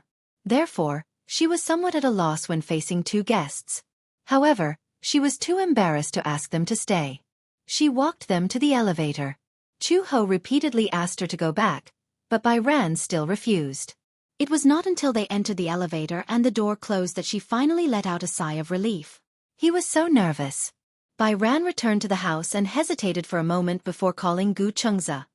"Hello. What happened?" "Hubby, 2 people came to our house just now. One is your aunt, and the other is your friend?" "Aunt?" Gu Chengze's eyes twitched. "Are they still there? When did he have an aunt? Even if they did, they weren't close." The direct and collateral branches of the Gu family formed their own network and didn't have close contact with each other. He didn't even remember what his aunt looked like. "Hubby, your aunt looks a lot like you." Chapter 46:52. Since Bai Sheng had already said so, Gu Chengze would have wasted all the time he had spent with Chu Ho if he still did not react. "However, I think your aunt is really young. She doesn't look like she's older than you. If she's your cousin, I'll believe her." After hanging up the phone, Gu Chengze hesitated for a long time. Finally, he chose to call Chu Ho. The moment the call connected, Gu Chengze said coldly, "Mom, you came to my house just now?" "Kid, you still know to call me?" Chu Ho said angrily. "When did you get married? You didn't even tell me. Mom found out about this from Lin Shi." "Where did he hear about it? When did Gu Linqi become such a blabbermouth?" "Anyway," Chu Ho said angrily, "you shouldn't have kept it from me." "Mom, did you recognize her?" Gu Chengze suddenly asked. There was silence on the other end for a while. Chu Ho said, "Bai Sheng must have suffered a lot." "Yeah." Gu Chengze sighed from the bottom of his heart. "No matter what, at least in the future, I won't let her suffer a little. I don't care about the past, but since she's my wife, if anyone dares to bully her again, I won't let them off." After a pause, he sighed with lingering fear. "No matter what, it's great to be able to meet her again. I thought I'd never see her again in my life. At that time, when he was young, he chased after her car. At that time, he did not hesitate to do anything because he felt that if he did not catch up, he might never see her again in his life. He did not expect that there would be such a freak combination of factors. When he recognized her as Bai Shang, he would never allow himself to let go again. Gu Chengze had been a nostalgic person since he was young. A cup that had been used for 10 years, a blanket that had faded in color, but he still liked to hug it to sleep. A doll that he liked, no matter how old it was, he would still hug it in his arms and love it so much that he could not let it go. Once a nostalgic person fell in love with someone, it would last for a lifetime. Chu Ho knew that his son was nostalgic, so he did not rush him to get married so quickly. Liking someone was a lifelong thing. Chu Ho nodded and said, "I'm glad you like it. I also like Bai Sheng. You two have been the best since you were young. I'm also happy that you two can be together. Have you thought about when to hold the wedding?" Chu Ho said, "Every girl looks forward to their wedding. You married her just like that, and you didn't even promise her when you would get married?" "Mom, she doesn't seem to recognize me." Gu Chengze sounded a little disappointed. "Did she forget about me?" A girl's memory is generally not as good as a boy's. Chu Ho paused and said, "Besides, you've changed so much. How could anyone recognize you?" Gu Chengze didn't say anything. Clearly, he was still a little disappointed. Bai Shang had been his goddess since he was young. In fact, many girls in the class liked Gu Chengze, but only Bai Shang gave her the feeling of bathing in a cool breeze. He liked her and had liked her for years. Unexpectedly, she seemed to have forgotten about him. Gu Chengze said, "No matter what, she's my wife now. I'll take good care of her." Chu Ho sighed. "I have to digest it too." "Digest what?" Chapter 46-53. Gu Chengze was silent. "Okay, digest it well." With that, he hung up the phone. He really didn't know what to do with this mother. Gu Chengze was about to return to his work when his phone rang again. He frowned, stared at the screen, and picked up the call. "What's wrong? Are you done digesting the fact that you're going to be promoted to a mother-in-law?" There was silence on the other end for a while. Then an aggressive voice came through. "Gu Chengze, right?" The tone was extremely arrogant, as if he wanted to eat someone alive. Gu Chengze was confused. He picked up the phone and looked at the screen again, only to find that it was an unknown number. "Why aren't you talking? Are you finally scared?" "Heh." Gu Chengze laughed. "Who is this? I'm asking you, is this Gu Chengze?" "Ha." The voice on the other end was especially arrogant, like a gangster. Gu Chengze confirmed again. "Who are you?" The call was quickly picked up, and Yi Yuqin's voice came through. "Chengze, right?" "Auntie." Gu Chengze called out after Bai Ran. "Don't. I haven't acknowledged you as my niece-in-law yet." Yi Yuqin said arrogantly. "You want to acknowledge me as your relative? I haven't agreed to marry Bai Ran to you yet." "Then why are you calling me? Are you at work now?" "Yes." "Where's the company?" Gu Chengze gave the address almost without hesitation. Shenzhei Building. The elevator goes straight to the 25th floor. Give my name and someone will bring you here. Gu Chengze gave his name almost without hesitation, which surprised Yi Yuqin. She originally thought that this guy would admit defeat when he heard that she was obviously looking for trouble. In the end, he gave the address so easily. Yi Yuqin was furious. Gu Chengze's taunt had no intention of giving a monetary gift. Yi Yuqin had already promised a few big bosses that she would introduce Bai Ran to them. How big could the so-called big bosses that Yi Yuqin was talking about be? Either they were people who got rich overnight, or they were people whose wives died of illness, or divorced men who remarried. They were not good-looking, but they were rich. On the other side, Yi Yuqin couldn't wait any longer. Hence, she found a hired thug from who knows where to find trouble with Gu Chengze. Although Gu Chengze was a natural airhead when he was young, he had grown up with Chu Ho and Gu Jinglian, so he still had this bit of awareness. From the phone call, he could vaguely tell that Yi Yuqin had brought people to cause trouble. However, it was not that he was not on guard, but that he was too lazy to be on guard. Xianxia was his territory. Would he be worried that someone would cause trouble in his own territory? Yi Yuqin probably treated him as an ordinary employee and wanted to cause trouble in his company. Half an hour later, Yi Yuqin really arrived with her people. She walked into the lobby with a burly man. Before she could protect herself, she was led to the floor where the CEO's office was located. When she finally saw Gu Chengza in the reception room, Yi Yuqin looked around and smiled coldly at Gu Chengza. Haha, I couldn't tell that your workplace is decorated quite grandly. Gu Chengza sat on the sofa and smiled slightly as he gestured for them to sit. Chapter 46-54. My boss. Although in a sense, he was Shen Zai's boss, strictly speaking, he was only the CEO in name. Shen Zai still belonged to Gu Corporation, and the big boss of Gu Corporation was probably cultivating and practicing calligraphy in the Gu mansion.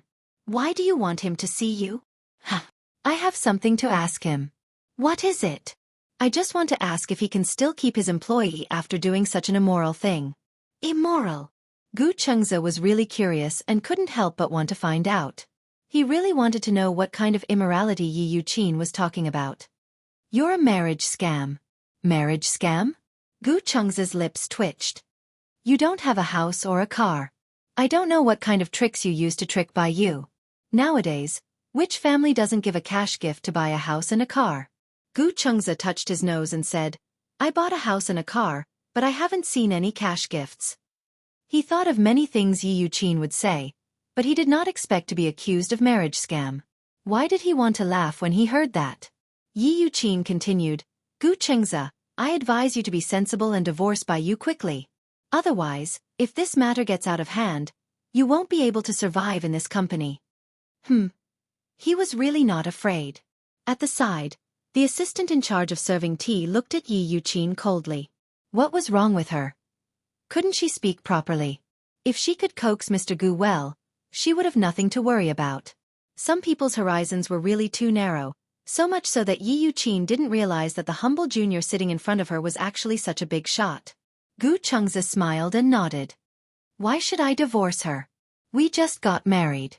Also, I didn't scam her into marriage. Where's the cash gift? Yi Yuqin was aggressive. I didn't even see the cash gift. This marriage doesn't count. Why isn't there a cash gift? Gu Chengza's words made Yi Yuqin raise her eyebrows suspiciously. However, he continued, I'll burn the cash gift for uncle and auntie when I have the chance. You don't have to worry about it. Or do you want it too? I don't mind burning you a little. Originally, since they were already married, he planned to pay his respects to her parents with by how after they officially met her parents. However, in Yi Yuqin's ears, it had a different meaning. When Yi Yuqin heard this, she was so angry that she trembled all over. This brat was clearly cursing him. Are you cursing me to die? Gu Chengza said innocently, I didn't. It's just that I've never heard that we should give gifts to our uncles and aunts when they get married. I've also never heard that it's customary to buy a house or a car for our uncle's son. Oh, could it be that I'm too outdated? His words were like pearls of wisdom, but they were all reasonable. You! Yi Yuqin stood up angrily. Gu Chengza, don't be so shameless. Let me tell you, although I'm Bai Yan's aunt, I'm her guardian. I'm the one who raised her. In ancient times, there was a saying about Yangzhou's thin horses. I wonder if such a thing still exists in the modern world. Chapter 46-55. Skinny horse was an insulting term for women. It meant that they could do whatever they wanted to women, just like how a slave would abuse a weak horse. Why was it called skinny horse?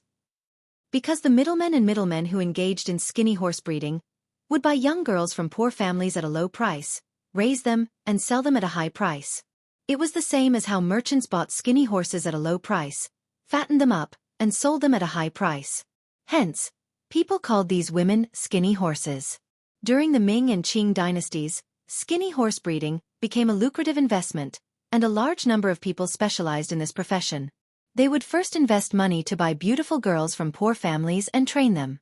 They would teach them singing and dancing, music, chess, calligraphy, and painting. After they grew up, they would sell them to the rich as concubines or enter brothels to make money. Because most poor girls were thin and weak, the name skinny horse came about. When they first bought a girl, it only cost them a dozen strings of coins. When they got married, they could earn up to 1,500 taels of silver. When the common people saw that there was profit to be made, they would compete to follow suit, and this became the norm. During the Ming dynasty, Yangzhou's salt merchants monopolized the salt transportation industry in the country, and they were rich. Hence, at that time, skinny horse breeding was the most popular trend in Yangzhou. And Yi Yuqin clearly saw the white horse as a skinny horse. Yi Yuqin did not understand the term skinny horse, but she could clearly see that Gu Cheng's expression had turned cold. I don't care what you're talking about. I'm just asking, are you getting a divorce or not? Divorce? Gu Chengza smiled. The Gu family has a tradition. Once you marry into the Gu family, there is no such thing as a divorce. Even if there is, it has nothing to do with other people. Unless Jean wants to divorce me, there is no such thing as a divorce. You! Yi Yuqin was so agitated that she stood up from the sofa. She pointed at Gu Chengza and said, "Must you make the situation so ugly? Make a scene?" Gu Chengza raised his eyebrows and said calmly, "May I ask, how do you want to make a scene?" Yi Yuqin could not hold back anymore. She turned around and said arrogantly to Gu Chengza, "Chow, I'll leave it to you." The burly man stood up and relaxed his shoulders. He tilted his head, and his neck made cracking sounds. His sharp gaze was clearly provocative.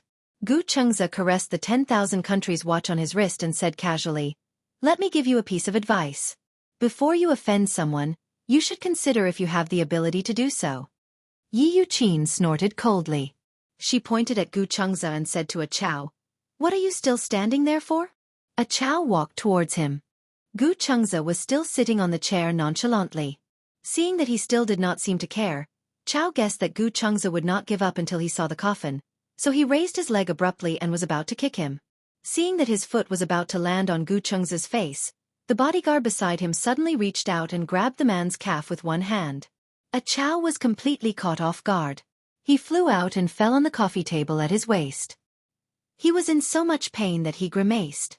Yi Yuqin shrunk her shoulders in fear and hid in the corner. Gu Chengza did not move at all. He did not even bother to lift his eyelids. He looked up and glanced at the man who had fallen onto the coffee table. The corners of his lips curled up indifferently. "Throw him out." "Yes, Mr. Gu." Yi Yuqin was stunned when she heard how the bodyguard addressed Gu Chengza. "Mr. Gu? Why did this man call him Mr. Gu?" Chapter 46-56. Before Yi Yuqin could react, the bodyguard grabbed Chow's collar, opened the window, and pushed half of his body out of the window. It was such a tall building. Chow saw from the corner of his eye that he was in the air. He was so frightened that he kept screaming. His body was stiff and he did not dare to move. You. Yi Yuqin was also stunned, but she did not dare to go closer. Her voice trembled as she said, You're killing someone. Killing someone." Gu Chengza raised his eyebrows disapprovingly. "Who saw it?" "You." Yi Yuqin looked at Gu Chengza as he stood up slowly. "Although the Gu family doesn't want to play dirty anymore, if someone comes knocking on my door, then don't blame me for being ruthless." "You," Yi Yuqin said angrily, "you're breaking the law. Isn't it illegal for you to hire a hitman?" Gu Chengza smirked coldly.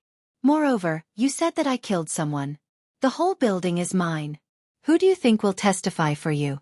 When the time comes, even if the case is closed, the police can only conclude that the person fell by accident and it has nothing to do with the Gu family. At most, I'll burn some paper money for you out of humanitarianism. Consider it as accumulating some good karma."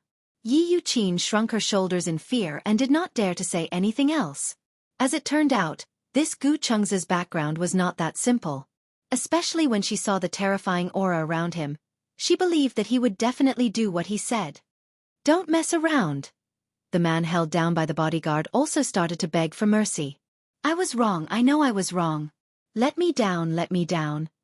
It's too late." The bodyguard had just finished speaking when he sent him a little further out of the window.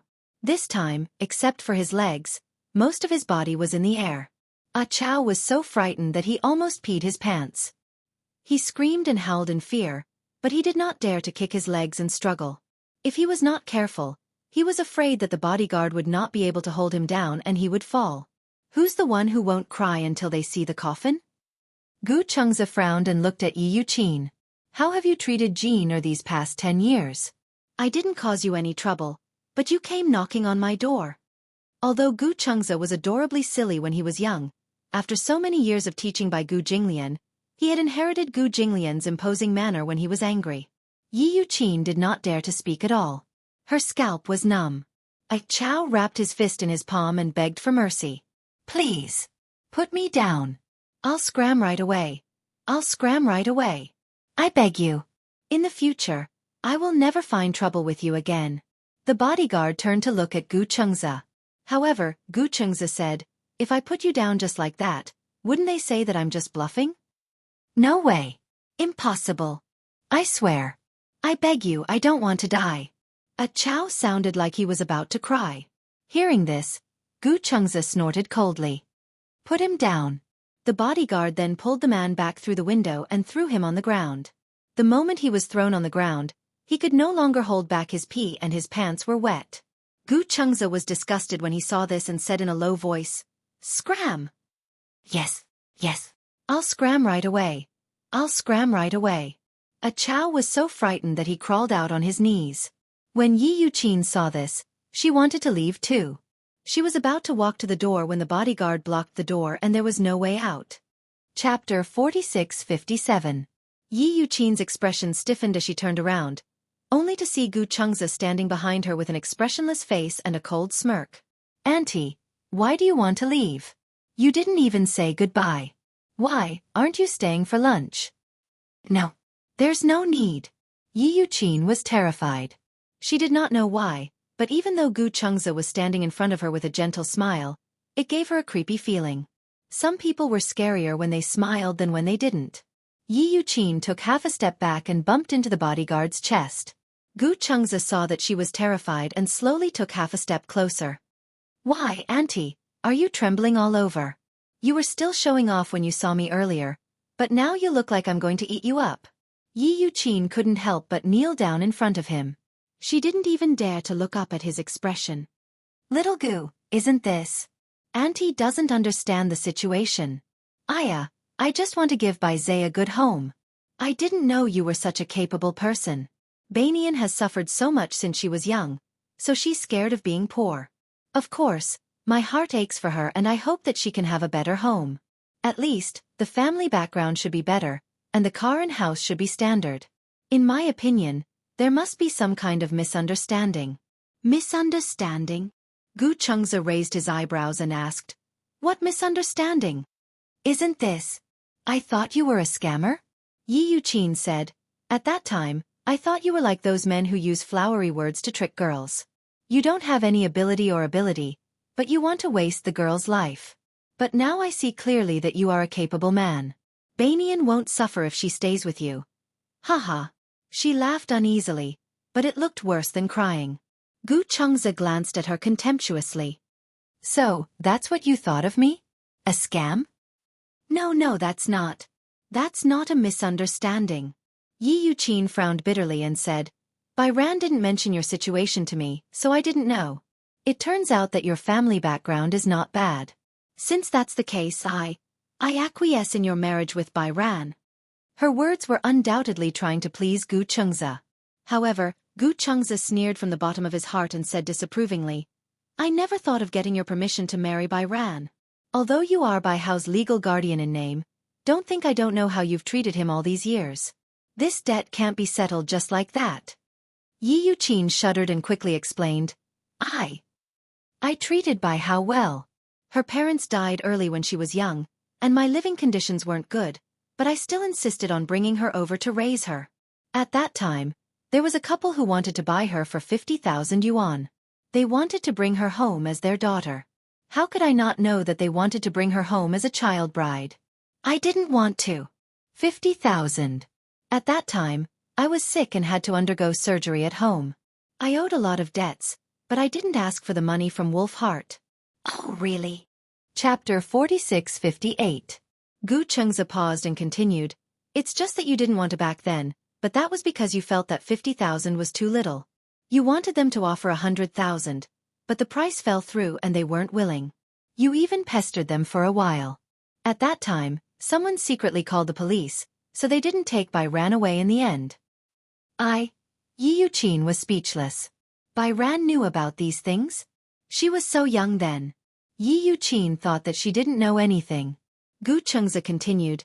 Don't tell me that you paid for Bai Ran's college education, heh? Bai Ran did the math, and she said that the money she worked to repay you had been paid off. Yi Yuqin sighed deeply and said despondently, this child, she really wronged me. I wanted her to pay back the money, but actually, I wasn't really helping her pay back. I just felt that when a girl grows up, she naturally has to be independent. I kept telling her not to rely on men too much and to learn to be independent and spend her own money. I wanted to train her to be independent. If that's the case, why did you keep matchmaking her with rich but old men? Gu Chengza's words were like pearls. Yi Yuqin didn't know how to answer. She was stunned for a long time before she tried to defend herself. I don't think so anymore. What's the use of being independent? Marrying a good husband is the most important thing. Look at me, I've always been earning money to support my family, but with a husband like that, I've been busy for most of my life and didn't have any savings. Now that my son is getting married, I can't even find a wife. My family is so poor. Women can't be compared to men. Having a man to support the family is better than anything else. So, you specially picked some nouveau riche men for her? Even if they are all divorced and widowed. I've tested my character first. Yi Yuqin said righteously. Although they are widowed, they are good people and will treat Bai Ran like a treasure. Heh.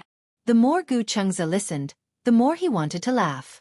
Bai Ran's aunt was not very cultured, but when she started to quibble, she came up with one thing after another. Gu Chengza glared at Yi Yuqin in disgust and suddenly lost his patience. When are you going to stop quibbling? Yi Yuqin shuddered from his cold tone and knelt on the ground, trembling. I'm sorry. I'm sorry. If you think that it's my fault, then I can't defend myself. Xiao Gu, there are times when people's minds. I admit that I was muddle-headed. Being muddle-headed is being muddle-headed because of concern. I love Bai Hua so much that I treat her like my own daughter and dote on her. However, you can't blame me for doing something bad with good intentions. Gu Chengza clenched his fists. If it weren't for the fact that he didn't have a habit of hitting women, he would have kicked her out of the door. However, just because he didn't make a move, it didn't mean that he couldn't make others move. Gu Chengza turned around and glanced at the female assistant. He said to her, teach this spouting woman a lesson. He ran, he left. Yi Yuqin also wanted to leave. Just as she was about to stand up, the female assistant walked over and grabbed her hair. She pulled her back into the room and slapped her, causing Yi Yuqin to fall to the ground. Slap. The female assistant slapped her again without hesitation. Chapter 46-59. Gu Chengza did not stop. As he walked further and further away, the sounds behind him became more and more miserable. However, in such a building no one would care. This was his Gu Corporation. When Gu Chengza returned home, Bai Ran was asleep on the sofa. She was still holding a book in her hands. It was obvious that she had fallen asleep while reading it. The man walked over, picked up the book, and put it aside. Bai Ran was startled by his footsteps. She immediately sat up from the sofa and rubbed her sleepy eyes. You're back. Yeah. It's already so late. Only then did Bai Ran react. She was no longer sleepy. She stood up and looked out the window. The sky was still bright. Gu Chengza was already sitting on the sofa. He held her hand and pulled her into his arms. I came back early today. Bai Ran fell into his arms. She was caught off guard. He rarely touched her on his own initiative. After being married for so long, he had followed the gentleman's agreement before marriage. When he said that he would not touch her, he really did not touch her. He did not force her to do anything. However, this time, he took the initiative to hug her. Bai Ran did not feel any repulsion. In fact, she could not help but blush and her heart beat faster. Bai Ran felt that the two of them were too close. She was a little shy and could not help but change the topic. Are you back so early because the company is not busy? I missed you, Gu Chengza said softly. I missed you, so I wanted to come back early to accompany you. He rarely said such romantic words. Bai Ran's heart beat even faster. Actually, she could not stand such mushy words of love. However, she did not know why such superficial words sounded so pleasant when they came out of his mouth. Bai Ran froze in his arms. She did not dare to move. Seeing her body so stiff, Gu Chengza knew that she was nervous. He laughed and said, "Why are you so nervous?" I. She could not say that this was the first time she had been so intimate with someone of the opposite sex since elementary school, right? She was too embarrassed to say it. She pursed her lips and could not say anything. Gu Chengzi did not need her to say anything. Now, he just wanted to hug her. When he thought of how Yi Yuqin had treated him, his heart ached even more for her. He wanted to make up for her absence in the past 10 years. After so many years, it seemed that no one had doted on her. There was only scheming. If only I had met you earlier. If he could meet her in university and have a sweet relationship with her, it would be about time for him to get married after graduation. Perhaps at this age, he and she would already have a cute child and a warm and happy family of 3. However, although fate was late, love was not. Gu Chengzi was a very stubborn person. He believed in love, and at the same time, he was a very nostalgic person. Bai Yu was the first girl who made his heart move. At that time, they were still young and didn't know much about relationships. They were just pure childhood sweethearts. However, as time passed, he missed her even more. Perhaps, he had already forgotten her silhouette. If not for the fact that he kept her photo, he would take it out from time to time to look at it when he missed her. However, he could never forget this name. Chapter 4660. Gu Chengzi looked at her carefully. She lowered her eyelids. She was obviously a little shy and did not dare to look into his eyes. After being married for so long, it seemed that he rarely got so close to her. Actually, Bai Shang could see that Gu Chengzi was restraining himself. Especially when he stood at the door of her room every time. He seemed to want to say something but hesitated. He probably felt that it was not appropriate for them to sleep in separate rooms since they were already husband and wife. In terms of feelings and nurturing feelings, if the two of them were lukewarm, it would be difficult to make any progress. Bai Shang did not reject being a little closer to him, but Gu Chengzi was too gentlemanly. As a girl, she could not be too proactive. However, Gu Chengzi stayed by her side and did not touch anything. It was as if they were in a platonic marriage. She knew that there was a limit to a man's tolerance. He had been holding it in. At first, she was uneasy, nervous, and then scared. In the end, she started to feel embarrassed. "Chengzi, don't speak." Gu Chengzi used a finger to stop her from saying anything. Bai Shang widened her eyes in confusion and her heart started to beat faster. "You. I want to kiss you." Bai Shang was so scared that she fell silent. Gu Chengzi got closer and closer. At first, she was a little resistant, but Gu Chengzi did not allow her to reject him. He grabbed her wrist and said, "This time, you're not allowed to reject me." This was clearly the first time he had kissed her. However, Bai Shang was too embarrassed to reject him. It had to be said that this was Gu Chengzi's black-bellied side. He had endured for so long. He had clearly coveted her for a long time, but he endured it and did not touch her. His restraint and control, except for not wanting to force her, not wanting to scare her, and not wanting to fail at the last step. In the end, he had become a first-class gentleman and lived under the same roof with the person he yearned for, but he did not cross the line at all. In the end, Bai Shang was the one who felt a little guilty and embarrassed. This way, when he started to take the initiative, she would not have the nerve to reject him. He admitted that such a method seemed a little despicable. He had said that he would wait until she was willing, but if the woman really agreed, with Bai Shang's introverted personality, she would probably never agree. A woman's greatest reservedness was to not admit it, even though she had the same desire in her heart. Thousands of years of tradition had taught women to be reserved and even conservative. As a man, he had to be more proactive. Gu Chengzi pinned her down and in the next second, he kissed her without restraint. At that moment, when their lips touched, her mind was in a mess. She seemed to have subconsciously accepted him, but what was the reason for that? Was it love? Was love so easy to fall in love with? Responsibility? She didn't think she was that responsible. That was... repay him? To repay his kindness? He saved her from the abyss of suffering and gave her a warm home. With this thought in mind, she didn't resist him that much. Bai Shang did not understand. For as long as she could remember, she didn't seem to have any close friends of the opposite sex. She had an inferiority complex and was antisocial. She always felt that she couldn't repay the kindness of others. Gu Chengzi had treated her well, and she wanted to repay him with more? Bai Shang's thoughts ran wild as he clumsily accepted her kiss. Chapter 46-61. It was also Gu Chengza's first time kissing. Bai Ran was his first woman. He had no experience in dating.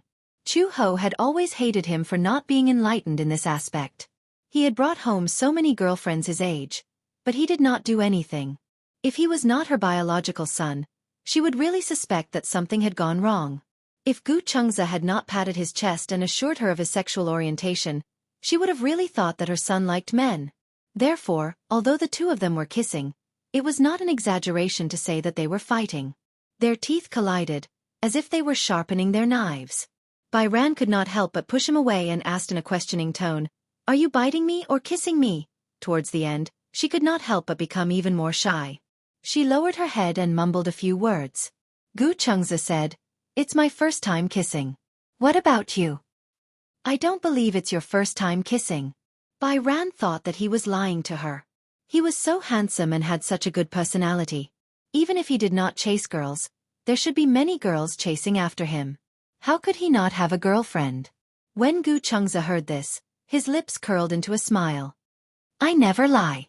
But it's really my first time kissing." "You've never been in love?" Bai Ran looked as if she had discovered a new continent. "No." Gu Chengza felt a little guilty. He really did not have a girlfriend, but why did Bai Ran look like she did not believe him? He quickly explained, "My sexual orientation is normal." Bai Ran could not help but be angry. Who asked if your sexual orientation is normal? Why do you sound like you're trying to hide something by saying this? Because even my biological mother asked me this suspiciously. As Gu Chengza said this, he sat at the side angrily. He recalled how He had summoned him back to the Gu family, and interrogated him like he was a criminal. He did not know who she had heard from, but she was now questioning him like he was a criminal. Bai Ran heard this and did not believe it. How is that possible? Your mother. Is she so avant-garde? She could not help but laugh again. Gu Chengza was also extremely helpless. You ruined the atmosphere.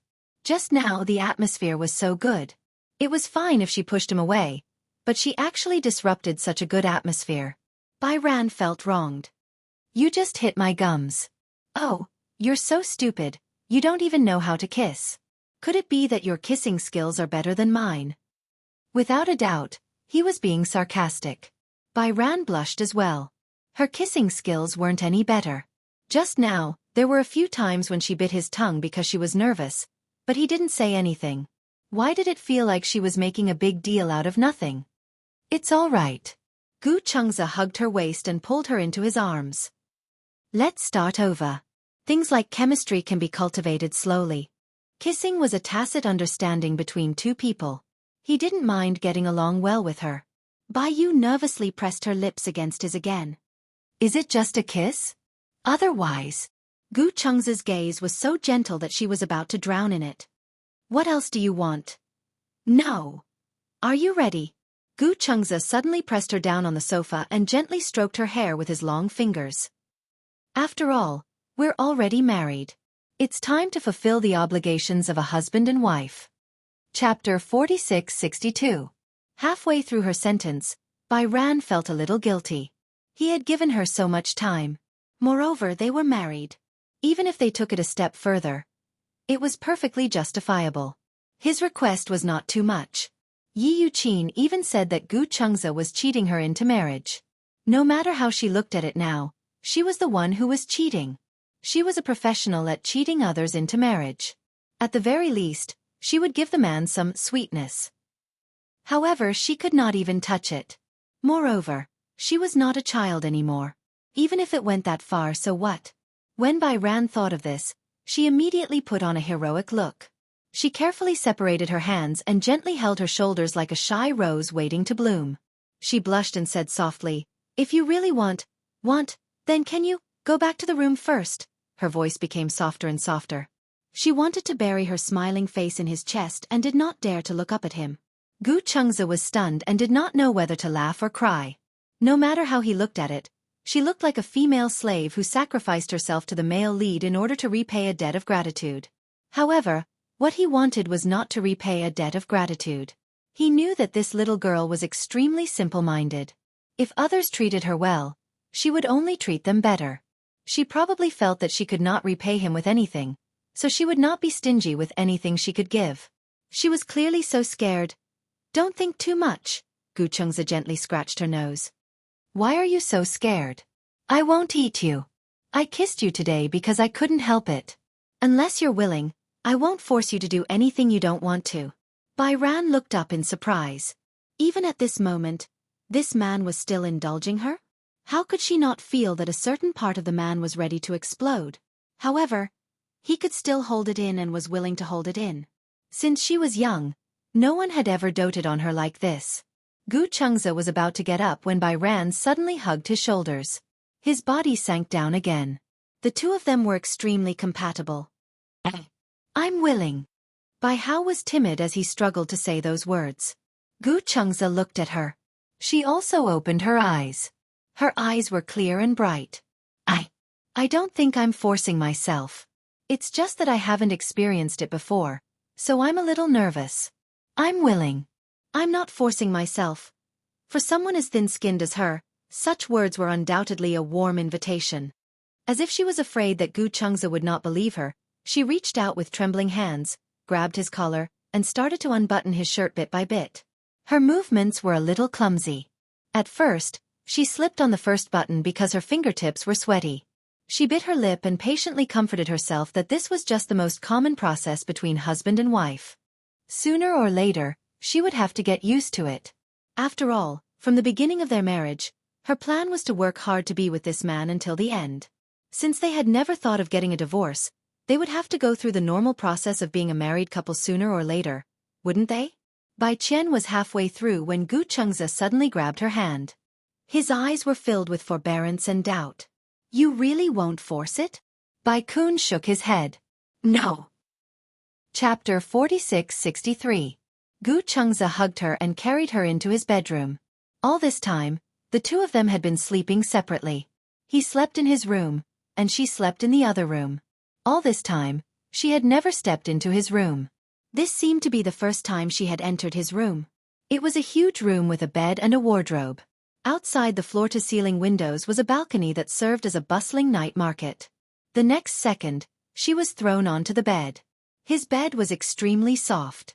Her body bounced slightly, and the next second, he was on top of her. Everything started with instinct. Her body felt like it was filled with magma. It was boiling hot and almost burned her.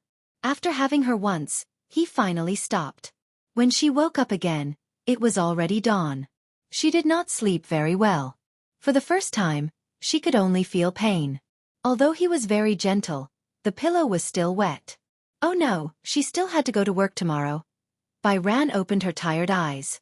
She did not have any extra energy to think about tomorrow. In the morning at 10 o'clock, Bai Ran's phone rang crazily. Xianxia was the first to wake up. He muted the ringtone and saw that the caller ID was Team Leader. He thought that it was her boss calling. Oh right, how could he forget that she had to go to work today? Did he go too far yesterday? She was still buried in his arms, sleeping soundly. Xianxia picked up the call. On the other end, a woman's angry voice could be heard. It's 10 o'clock, Bai Ran. Are you still planning to come to work? Give me an explanation. Sorry, Bai Ran is sick today and can't go to work. There's a reason for this, so I didn't ask for leave. I'm very sorry. On the other end, the woman was stunned. She asked blankly, You are? I'm Bai Ran's husband. Oh, Bai Ran is sick? Yes. Then why didn't you ask for leave in advance? Xianxia laughed. Excuse me, who can predict that they will fall sick? Bai Ran wanted to go to work today, but I stopped her. She has a high fever, so she can't go. Oh. I want to ask for leave for her. How many days? A week. A week. What fever would take a week? If you take a week off, it won't count as full attendance. You can take a day off at most. Moreover, if you don't pass the approval of the leaders, your salary will be deducted. Deduct as much as you like. If he wasn't feeling well, he couldn't force himself to go to work. Is your company a vampire? As he spoke, Xianxia did not give her any face and hung up the phone. On the phone, there were many alarms. The alarm went off, but neither of them woke up. Gu Chengze hung up the phone and put it under the pillow. He hugged her and went back to sleep. In the afternoon, Bai Hao slowly woke up. As soon as he opened his eyes, he felt a tearing pain in his thigh. Although it didn't feel like being run over by a heavy truck, it was still a tearing pain. With just a slight movement, his nerves felt as if they were sealed by cement, sore and swollen. Bai Ran grimaced in pain. Suddenly, he thought of something and immediately fumbled for his phone under the pillow. When he reached for his phone, he realized that the screen was black. Out of power? She pressed the power button suspiciously, and the phone lit up. However, when it finally turned on, she looked at the time and felt uncomfortable. Chapter 46-64. Without realizing it, she had already slept so late? Bai Ran was annoyed. She saw that there were many messages on WeChat and clicked on them. Then, she saw a dialogue box from her team leader. Bai Ran, are you doing this on purpose? You didn't ask for leave, so you let an outsider do it. Your husband's leave doesn't count. Today, I'll treat it as absenteeism. Please come to work on time tomorrow. Otherwise, I'll treat it as absenteeism. Bai Ran's lips twitched. She clicked on recent calls. There was a call record, but it was obvious that she did not pick it up. It was him. Bai Ran looked at Gu Chengze resentfully. He was sleeping quietly and had not woken up yet. How could he sleep better than her? With the intention of teasing him, Bai Yan gently poked his cheek with his finger. The latter frowned and raised his hand to hold her finger. He opened his eyes and looked at her with his slightly misty eyes. Bai Ran did not expect him to wake up so quickly. She turned her face away awkwardly and hugged the blanket tightly. The scene from yesterday appeared in front of her eyes again. She and this man. They were husband and wife. She patted her forehead in annoyance and her face heated up. Gu Chengze sat up from the bed and hugged her gently from behind. He rested his chin on her shoulder and hugged her tightly. You're awake.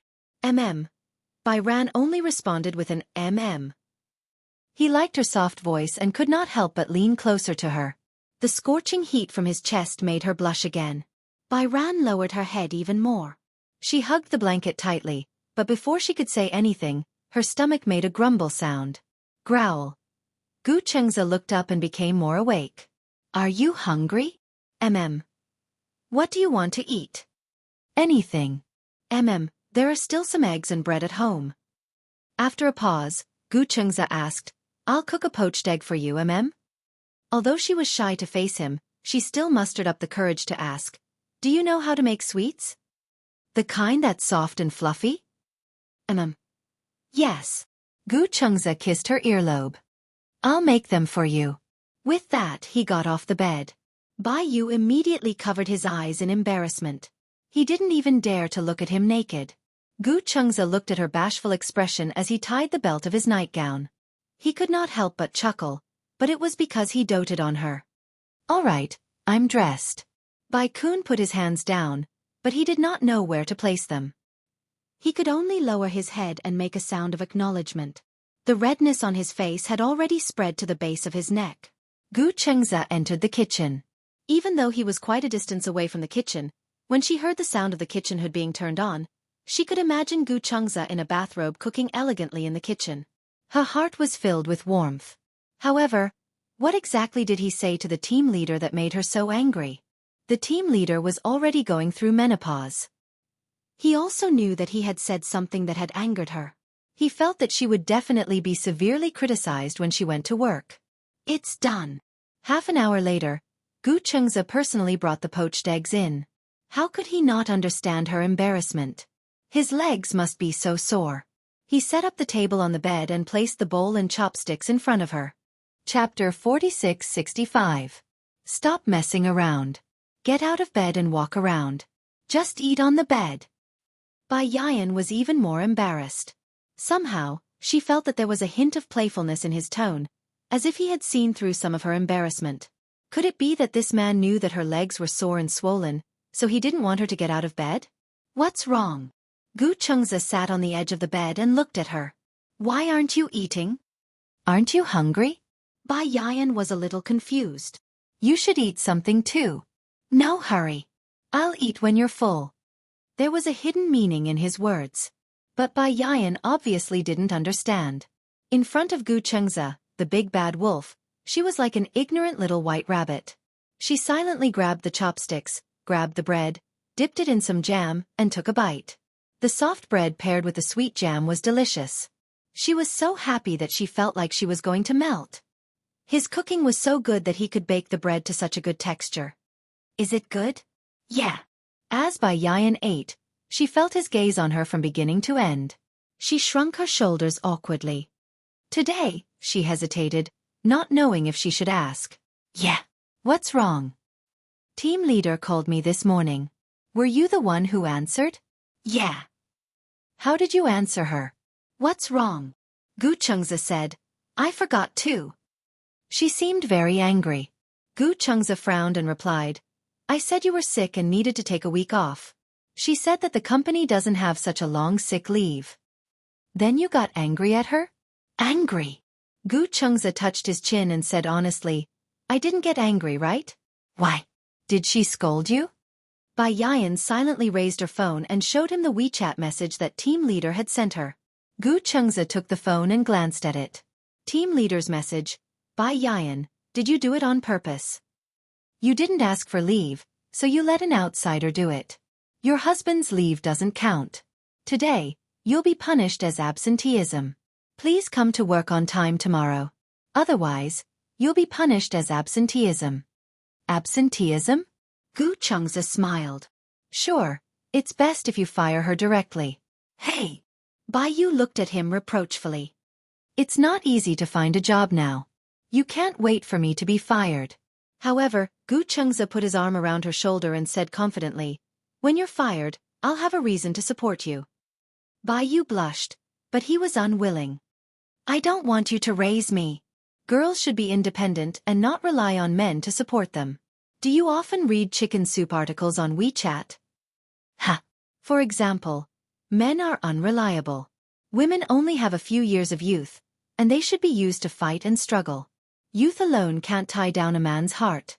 When a person's pearls turn yellow, they will have no value. In the end, women who rely on men for a living will be eliminated by society. How did he know? She had indeed read such chicken soup stories before. Gu Chengza raised his brows unhappily. What? Do you think I'm that kind of scumbag in the chicken soup novel? No. Or are you completely insecure? Sense of security. Bai Yan nodded hesitantly. She really didn't feel safe. He always felt that he was the only one who could be relied on. Chapter 4666. If I remember correctly, you work at a design company. Yes. What's the nature of your job? Designing wedding dresses. Only wedding dresses? Yes. Bai Ran nodded silently. We work with wedding dress factories in many cities. Their wedding dresses are all from our designs. Actually, we call it a company, but it's more like a studio. She sighed and said, Actually, my dream doesn't only involve the wedding dress. I want to be an outstanding fashion designer, not just designing wedding dresses. It was not that it was too boring, but she felt that her talent was useless. Bai Ran was a girl with low self-esteem and a little pride. And her design talent was what she was proud of. At that time, if she did not have a family background, she could have studied in France and studied design. However, Yi Yuqin would definitely not agree, so she had to give up this opportunity. Gu Chengza said, Why don't you consider quitting? That company won't give you much room to develop.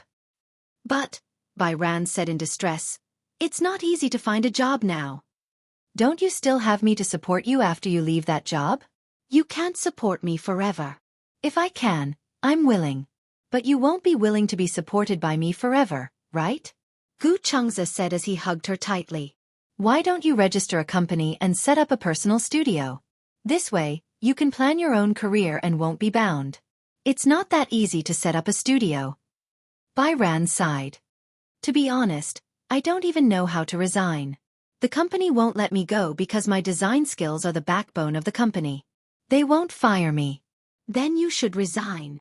If I mention my resignation, the boss will probably cry and throw a tantrum. Although it was not easy to find a job now, Bai Ran's excellent design skills made the boss have high hopes for her. In short, she was the entire company's cash cow. The company had signed many contracts because of her. If she left, Who would do the design drafts of those contracts? Bai Ran frowned and said, "Let me think about it." Gu Chengze looked at her troubled expression and suddenly said, "The thing that's stopping you is not the company, but your indecisive personality." Bai Hao was bewildered. Gu Chengze paused and said, "Actually, I understand how you feel. You yearn for the feeling of being needed. In this company you feel that you are needed. If you resign, you will feel guilty, as if you are a traitor who has betrayed the company." Yes. These words completely reflected her inner thoughts. Bai Yan said, "I don't want to be a traitor. Either you become a traitor to your company, or you become a traitor to your life. You also said that a woman's youth is only a few years. Instead of putting your own structure in such a small company, you might as well step out. Or, if you want to study abroad, I can accompany you. What about your job?" Bai Ran looked at him tentatively. "Don't you want to work? Moreover, it costs a lot to study abroad. You just bought a house." Gu Chengze laughed helplessly. "Jean, do you really think that the husband you married is as poor as your aunt said?" Bai Ran was stunned. It wasn't just because Gu Chengze called him Ran, but because... Chapter 46-67. I'm a little richer than you think. Gu Chengze's words surprised Bai Yan. She couldn't help but sneak over and ask, "How rich is a little rich? You can afford to raise 70 or 80 of them." Hiss! Bai Yan was shocked. "Is it that cheap to raise me?" "Idiot!" Gu Chengze knocked her head. "Even if you buy Gucci and Armani every day, I can still afford to raise you." So he was very rich? Bai Yan suddenly laughed secretly. Gu Chengze saw that she was laughing secretly and hugged her tightly. "What are you laughing about?" "Nothing. Tell me. You must be laughing about something." "Me?" Bai Yan pursed her lips and said, "I'm laughing. At least I don't have to worry about starvation when I'm with you." "Why are you so useless?" "To be honest..." Bai Yan suddenly sat up and looked at him seriously. "When I married you back then, I was really prepared to starvation with you." Gu Chengze didn't know whether to laugh or cry. Did he really give people the impression that he was so poor? When he first met her, he was dressed very well. Did he not have the manners of a noble at all? Bai Yan seemed to know what he was thinking and quickly explained, "I'm not saying that you're poor in clothes. You're poor in temperament." "Then what's poor in temperament?" "I just thought about it and felt that rich people would choose women of equal social status to be their wives. If you're really rich, why did you fall in love with me and marry me in a flash?" Gu Chengze heard this and pursed his lips, but he didn't say anything. She felt too inferior. Even when she was with him, she was always careful not because she was afraid of making him unhappy, but because she was afraid that he wouldn't like her. He knew what she had been through since she was young, so it was normal for her to have such an attitude. However, he hoped that when she married him, she would slowly become more confident and brave. Gu Chengze suddenly thought of something. He looked at her and suddenly walked out. Bai Hao saw him leave without saying anything. He craned his neck to check, his face bewildered. "Hubby, what are you doing?" Gu Chengze went straight to her room and opened the wardrobe. Other than the few pieces of clothing he had bought for her, her own clothes were all simple and plain. He had bought it for her, but she couldn't bear to wear it. Fortunately, she had a good temperament. She was able to wear the cheap plastic clothes that were sold at street stalls to give off a high-class feeling. These clothes were too mediocre and cheap. His heart ached so much that he decided to take her to the mall in the afternoon to shop crazily. When Gu Chengze returned to the room, Bai Ran was holding a bowl and staring at him blankly. She was still biting the poached egg in her mouth. "What happened?" "I'm done. Let's go out in the afternoon." "Going out?" Bai Ran thought for a while. "Didn't you ask for leave? You don't have to send me to work this afternoon." "It's not work." "Hey, what's that?" An hour later, Gu Chengze brought Bai Ran into the resplendent shopping mall. The first floor was luxuriously decorated, especially the jewels and jade. They almost blinded her eyes. Before she could react, Gu Chengze led her all the way up to the fourth floor. Chapter 46-68. Jinbai International Department Store. It was one of the businesses acquired by the Gu Corporation. This was originally a non-performing asset. Because of poor management, they could not even get back the rent. After the Gu Corporation acquired it, they spent a lot of money to renovate it. After the renovation, Jianghu International became a high-end shopping mall. Bai Xing never dared to step into this place, because the things inside were super expensive. Bai Shang had come in by chance once because a fashion brand she liked had moved in. In the end, when she saw the price tag, she was shocked. 500,000 yuan. The price of a Mercedes-Benz. It was too exaggerated. Although this was a high-end boutique, a fashion show, and a supermodel, it should not be so expensive. For a moment, Bai Shang felt an inexplicable sense of respect for Jianghu International. She thought that she probably wouldn't step into the counter here in her lifetime. Hello, welcome. The Chanel store assistant greeted her respectfully. Bai Shang suddenly felt like she was surrounded by a group of devout believers. These store assistants all had exquisite makeup on. How could they be so beautiful? Bai Shang looked around silently, feeling a little restrained. Madam, shall we choose a few clothes for you? You have such a good figure. You'll look good in anything. The store assistants' mouths were as sweet as honey. Bai Shang shook her head and looked at Gu Chengzi beside her. Gu Chengzi curled his lips and said calmly, "Go and choose what you like." On the way here, Gu Chengzi repeatedly explained to her that even if she spent every day at Jianghu International, shopped all over Gucci and Givenchy, and bought all the high-end boutiques from Chanel, she would not make him poor. She still did not quite believe it. This was too ridiculous. If he was so rich, why did he still live in such a simple apartment? It was not that she had any prejudice against the people who lived in the apartment. When they got married, Gu Chengzi did not care about her family background, and she naturally did not care about his identity and background. The two of them were extremely pure.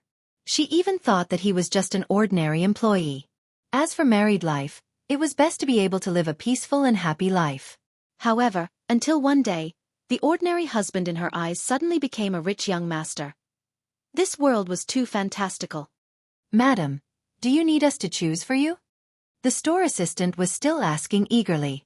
She smiled and said, "No need, thank you. I'll pick it myself." She was a designer, and no designer knew how to match clothes better than her.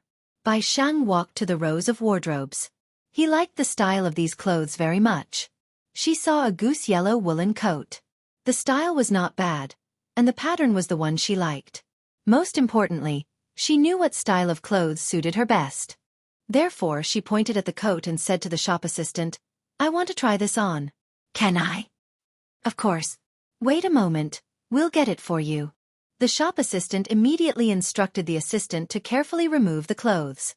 He muttered in his heart, "Evil rich people." The truly rich people didn't go in and out of Jianghu International 7 times a week. Instead, they went into the counter and never looked at the price tag. Actually, they had misunderstood Bai Shang. It wasn't that she didn't want to look, but she didn't know where to look. It wasn't until she took the clothes and entered the fitting room that she saw the price tag that she gasped. Chapter 46-69. Bai Ran thought that the clothes would be expensive, but she didn't expect it to be so expensive. Moreover, she knew that the really expensive clothes wouldn't have a price tag. Usually, there would be limited edition clothes in the store. The more expensive the clothes, the less they would have a price tag.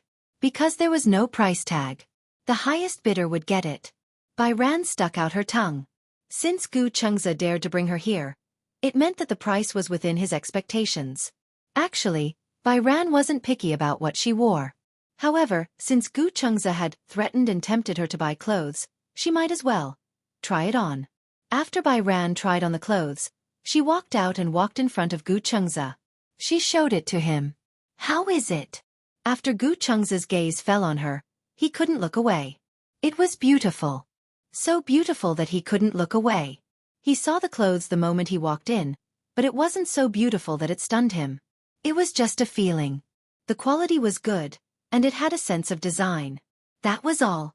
However, when she wore it, it was so beautiful that it stood out. This was probably the so-called human shirt, right? She looked especially good in it, but it wasn't to the extent that the clothes completely stole her attention. Some clothes were really beautiful. They were so beautiful that ordinary people only noticed the color and style of the clothes at first glance. They often ignored the person's appearance. The person's limelight was completely overshadowed by the clothes. This was why some people said that some people couldn't hold up to this kind of clothes. This was also why the clothes worn by some supermodels were so beautiful, But when they wore them, they either didn't look good or completely stole the attention. Bai Ran wasn't very tall. At least, she wasn't as tall as a supermodel. However, this style made her look slender and graceful. Most importantly, her body proportions were better. A 9-headed body. The golden ratio. Let's look at other styles. Gu Chengzi suddenly blurted out this sentence. Bai Ran was a little disappointed. Is it because I don't look good in this? How can that be? Gu Chengzi smiled. You're a designer. You know how to match. The clothes you match will definitely look good. I'm just showing you something else. What about this one? Pack it up. Pack? Bai Ran was very curious. Why didn't he ask about the price? 99999. Close to 100,000 yuan for a piece. Poverty really limited her imagination. Bai Yu looked around again and picked out 2 dresses from Little Fragrance Breeze. She took them to the fitting room. In the end, under Gu Chengzi's instigation and connivance, Bai Ran was also blinded by greed. He chopped off his hands and squandered his money in various ways. When they reached the 5th floor, Bai Ran thought that she wouldn't be interested in branded bags like Hermes, Louis Vuitton, or Gucci. It was only when she touched the real bag that she realized how much she had. What? Nothing. No. It turned out that Bao Bao could cure all kinds of diseases for women. Especially for a designer like Bai Ran, he liked beautiful things at first sight. This was especially true for Gucci's Dionysus series. Usually, when people saw pictures of the bags, they would only feel that the bags were too gaudy and did not have any aesthetic appeal. Chapter 4670. At first, when the shop assistant took the bag out, she was a little afraid to touch it because she saw how careful the shop assistant was when taking the bag out. Before taking it out, the shop assistant even put on a pair of cotton gloves. It was such a grand ceremony. She didn't dare to touch it. How expensive was this bag? Bai Ran didn't dare to touch it at first. She looked at Gu Chengzi and muttered in her heart. This was her first time in a luxury store, so she didn't know about this. Did she have to buy this bag just because she touched it? She wasn't going to buy it, so she could only look at it? Gu Chengzi understood her embarrassment and picked up the bag himself. He handed it to her and said, "Carry it." Okay. Bai Ran carefully took the bag and carried it on her body. Suddenly, she felt as if she was carrying a mountain of gold and silver. She walked to the mirror and looked at it for a while. Then, she hurriedly took the bag off. Gu Chengzi didn't know whether to laugh or cry. What's wrong? You don't like it? It's not that. Bai Ran winked at him. Seeing Gu Chengzi's confused expression, she walked over, took his hand, and walked to the side. How much does this bag cost? It should be a few thousand yuan, right? Gu Chengzi thought about it. He remembered that last year, when he accompanied Gu Jinglian and Chu Ho to Jinbai International, he also bought a wine god bag. It seemed that it also cost 10 to 20,000 yuan. A few thousand yuan was not enough to buy it. However, in his mind, a few thousand was equivalent to tens of thousands. It seemed to be more or less the same. Thus, Gu Chengzi nodded. More or less. It's so expensive. However, she wasn't that surprised to know that a bag cost a few thousand yuan. Perhaps it was because she had the Chanel clothes that cost tens of thousands, so when she saw a Gucci bag that cost a few thousand yuan, she felt that it wasn't too expensive. Although it was beyond her spending range, but it was still cheaper than the clothes that cost tens of thousands. Bai Ran patted her chest. No wonder the shop assistant had to wear gloves when they passed the bag to her. Maybe it was because the quality wasn't good? Suddenly, many guesses appeared in her mind. Just as Bai Ran was thinking about it, Gu Chengzi had already taken the bag that she had taken a fancy to. When the shop assistant was checking the bag for Gu Chengzi, Bai Ran walked over and was shocked. You bought it? Yes. This. I didn't say I wanted it. I think you look good with it on your back. Gu Chengzi smiled. It's not expensive anyway. Only 15,000. It was indeed not expensive. Bai Hao nodded in a daze. He glanced at the other bag and was deeply attracted by it. A pink bamboo bag from Gucci was placed in the most eye-catching position. Because she especially liked pink, she couldn't help but take a few more glances. Gu Chengzi noticed that she was staring at the bag, so he said to the salesperson, "Swipe the credit card for that bag too." Bai Shang was nervous for a moment. He tugged at his sleeve and said worriedly, What are you doing? I didn't say I wanted it. Gu Chengzi said righteously, but you like it. Bai Shang looked defeated. I didn't say I liked it. Why do you keep staring at it if you don't like it? As he spoke, Gu Chengzi pinched her nose affectionately. Your eyes have already betrayed you. Chapter 46-71. Bai Shang didn't say anything. She didn't dare to let her gaze wander around. She didn't want this man to buy it again if she saw any bag. Gu Chengzi looked at her and found it funny. This girl had probably lived a hard life and was afraid of being poor. He saw that she was clearly interested in the bag, but she only looked at it and did not even dare to touch it. Did he have to buy it just because she touched it? He didn't buy it because he saw her touch it. What really made him decide to buy it was the longing and love in her eyes. He knew that she wouldn't have the nerve to ask him to buy a bag. After all, this bag was not cheap. She was so sensible and considerate. She would not be willing to part with it. However, he was willing to part with it. 1 bag, 2 bags, were only tens of thousands of dollars. Even $1,000 could not buy her happiness. This was not to make up for anything. Instead, he was using limited money to buy something she liked. The value of this was not something that could be measured by tens of thousands of dollars. If he was short of money, he might have some reservations about buying a bag. However, Gu Chengzi was not short of money. Not to mention a few bags, he would buy dozens or hundreds of them. As long as she was happy. When Gu Chengzi held Bai Shang's hand and walked around, Bai Shang still had a lingering fear. She did not know how much she had bought because the bag she bought had been sent home. Therefore, she had no idea how much she had bought. Did we buy a lot? Gu Chengzi glanced at her and said honestly, I don't mind buying a little more. It would be best if we could fill up the entire walk-in closet. The walk-in closet in the apartment was very big. However, Gu Chengzi's clothes only took up a small space. His clothes were very simple. Most of them were of the same style. This was because he did not like to waste time and energy buying clothes. If Chu Ho had not reminded him to always wear the same style of clothes, people would inevitably think that he did not change his clothes.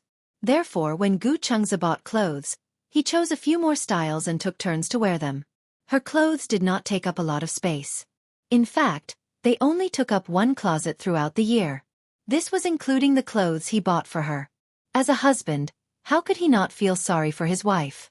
That cloakroom is already very big. So you should buy more. Don't always look empty. What if it's full? What if we buy it next time? You should at least leave some space. Bai Yan sighed. Gu Chengzi indulged her too much. If this went on, would she become arrogant because she was pampered? However, Gu Chengzi felt that it would be best to spoil her until she had a princess syndrome. The happiest thing for a woman was to be pampered like a princess by a man. All right, don't buy any more. Bai Ran said, don't buy clothes and bags. I've bought enough today. Come back next time. Gu Chengzi looked at her. Why? You look so scared. Are you afraid that I'll go bankrupt? Bai Hao said firmly, even if you go bankrupt, I'll pay for it with you. What am I afraid of? Gu Chengzi's heart warmed. He knew that her words were definitely not just for show. She could definitely do it. Through thick and thin. Gu Chengzi patted her head. It's done. I won't buy it, but I won't buy the bag and clothes. There's one thing I have to buy. Bai Hao was intrigued. What is it? Chapter 46-72. 5 minutes later. Gu Chengzi brought Bai Yayan to the Cartier counter. It was only when Bai Yayan saw the diamond rings and necklaces displayed in the counter that she suddenly realized what this man meant by having to buy something that he had no choice but to buy. A ring. Bai Yayan was a little surprised. Actually, she was different from ordinary girls. She liked clothes more. Perhaps she was a fashion major, so she was more sensitive and liked fashion. As for diamonds, she didn't like them that much. However, a diamond ring meant something different to her. To her, this was a kind of token. The shop assistant welcomed them warmly. Good afternoon, sir, madam. Are you here to choose a diamond ring? Yes. May I ask if you are looking for an engagement ring or a wedding ring? Gu Chengzi glanced at Bai Yayan and said, an engagement ring. A wedding ring. Bai Yayan said, we're already married. Let's just buy a wedding ring. The shop assistant began to introduce enthusiastically, may I ask what the budget price is? I can introduce it to you. No need. Gu Chengzi said. Let her choose for herself. Oh, okay. The shop assistant stood in front of the counter and looked at Bai Yayan with a smile. Bai Yayan looked at the various styles of diamond rings displayed in the display cabinet. At a glance, they were all dazzling. In addition, the lights in jewelry counters like this were especially bright. For a moment, she felt dazzled. Actually, it doesn't matter what I wear. Gu Chengzi took a fancy to a diamond ring that was placed in the most eye-catching position. The diamond was especially big, about a carat in size. He pointed at the diamond ring and said to the shop assistant, "Is it convenient for me to take a look at this design?" Of course it's convenient. As the shop assistant spoke, she skillfully put on velvet gloves and carefully took out the diamond ring. Bai Yayan saw the diamond ring and immediately said, "I don't like it very much." What's wrong? The shop assistant was also a little surprised. This diamond ring's design is very unique. Also, the diamond's clarity is very high. It's too big. Too big. This was the first time the shop assistant had seen a woman say that a diamond was too big. After all, the bigger the diamond, the more capital it was to show off. Unless, of course, she was poor. Only the poor would dislike a diamond that was too big. After all, you get what you pay for. The bigger the diamond, the more expensive it would be. The shop assistant immediately looked disappointed. Seeing the man's good temperament, she thought that she had welcomed a big client. Gu Chengzi laughed. Isn't it good to have a bigger diamond? I don't think it's convenient. If it's inconvenient, just take it off. The shop assistant pretended to be casual and said, "Women who wear diamond rings of more than 1 carat don't need to do housework. Even if they wear it when taking a bath, they won't feel inconvenienced. It's such a big diamond. It's easy to get caught when you're wearing clothes. Then take it off first and put it on after you put on your clothes." But Bai Ran didn't realize that the clerk had changed her attitude. She said quietly, "Since the diamond ring is a token of marriage, I've never thought of taking it off since I put it on." Gu Chengzi looked at her silently. Chapter 4673. Once the ring was put on, she would never take it off again. For some reason, Gu Chengzi felt comforted when he heard this. Perhaps this was the feeling of happiness. There was a woman who was willing to put on a diamond ring for him and never take it off. Indeed, this was the meaning of a diamond ring. The diamond did not need a huge carat. The design was new and easy to wear. That was enough. Thinking of this, Gu Chengzi said to the salesperson, "No need for a ring holder. It's best if the diamond is inlaid. Do you have it?" "Yes." The salesperson knew that this business was not going to be a big one, so her service attitude was much lower. She scanned the counter perfunctorily and said in a dispirited voice, "However, there aren't many of these designs. Also, such rings don't have any special meaning. Usually, rings have ring holders. Not only do they look good, but they also have a special meaning." As the salesperson spoke, the store manager walked over from behind. When she saw Gu Chengzi, she was shocked and immediately walked over fearfully. "Gu, sure." Gu Chengzi knew that the store manager recognized him.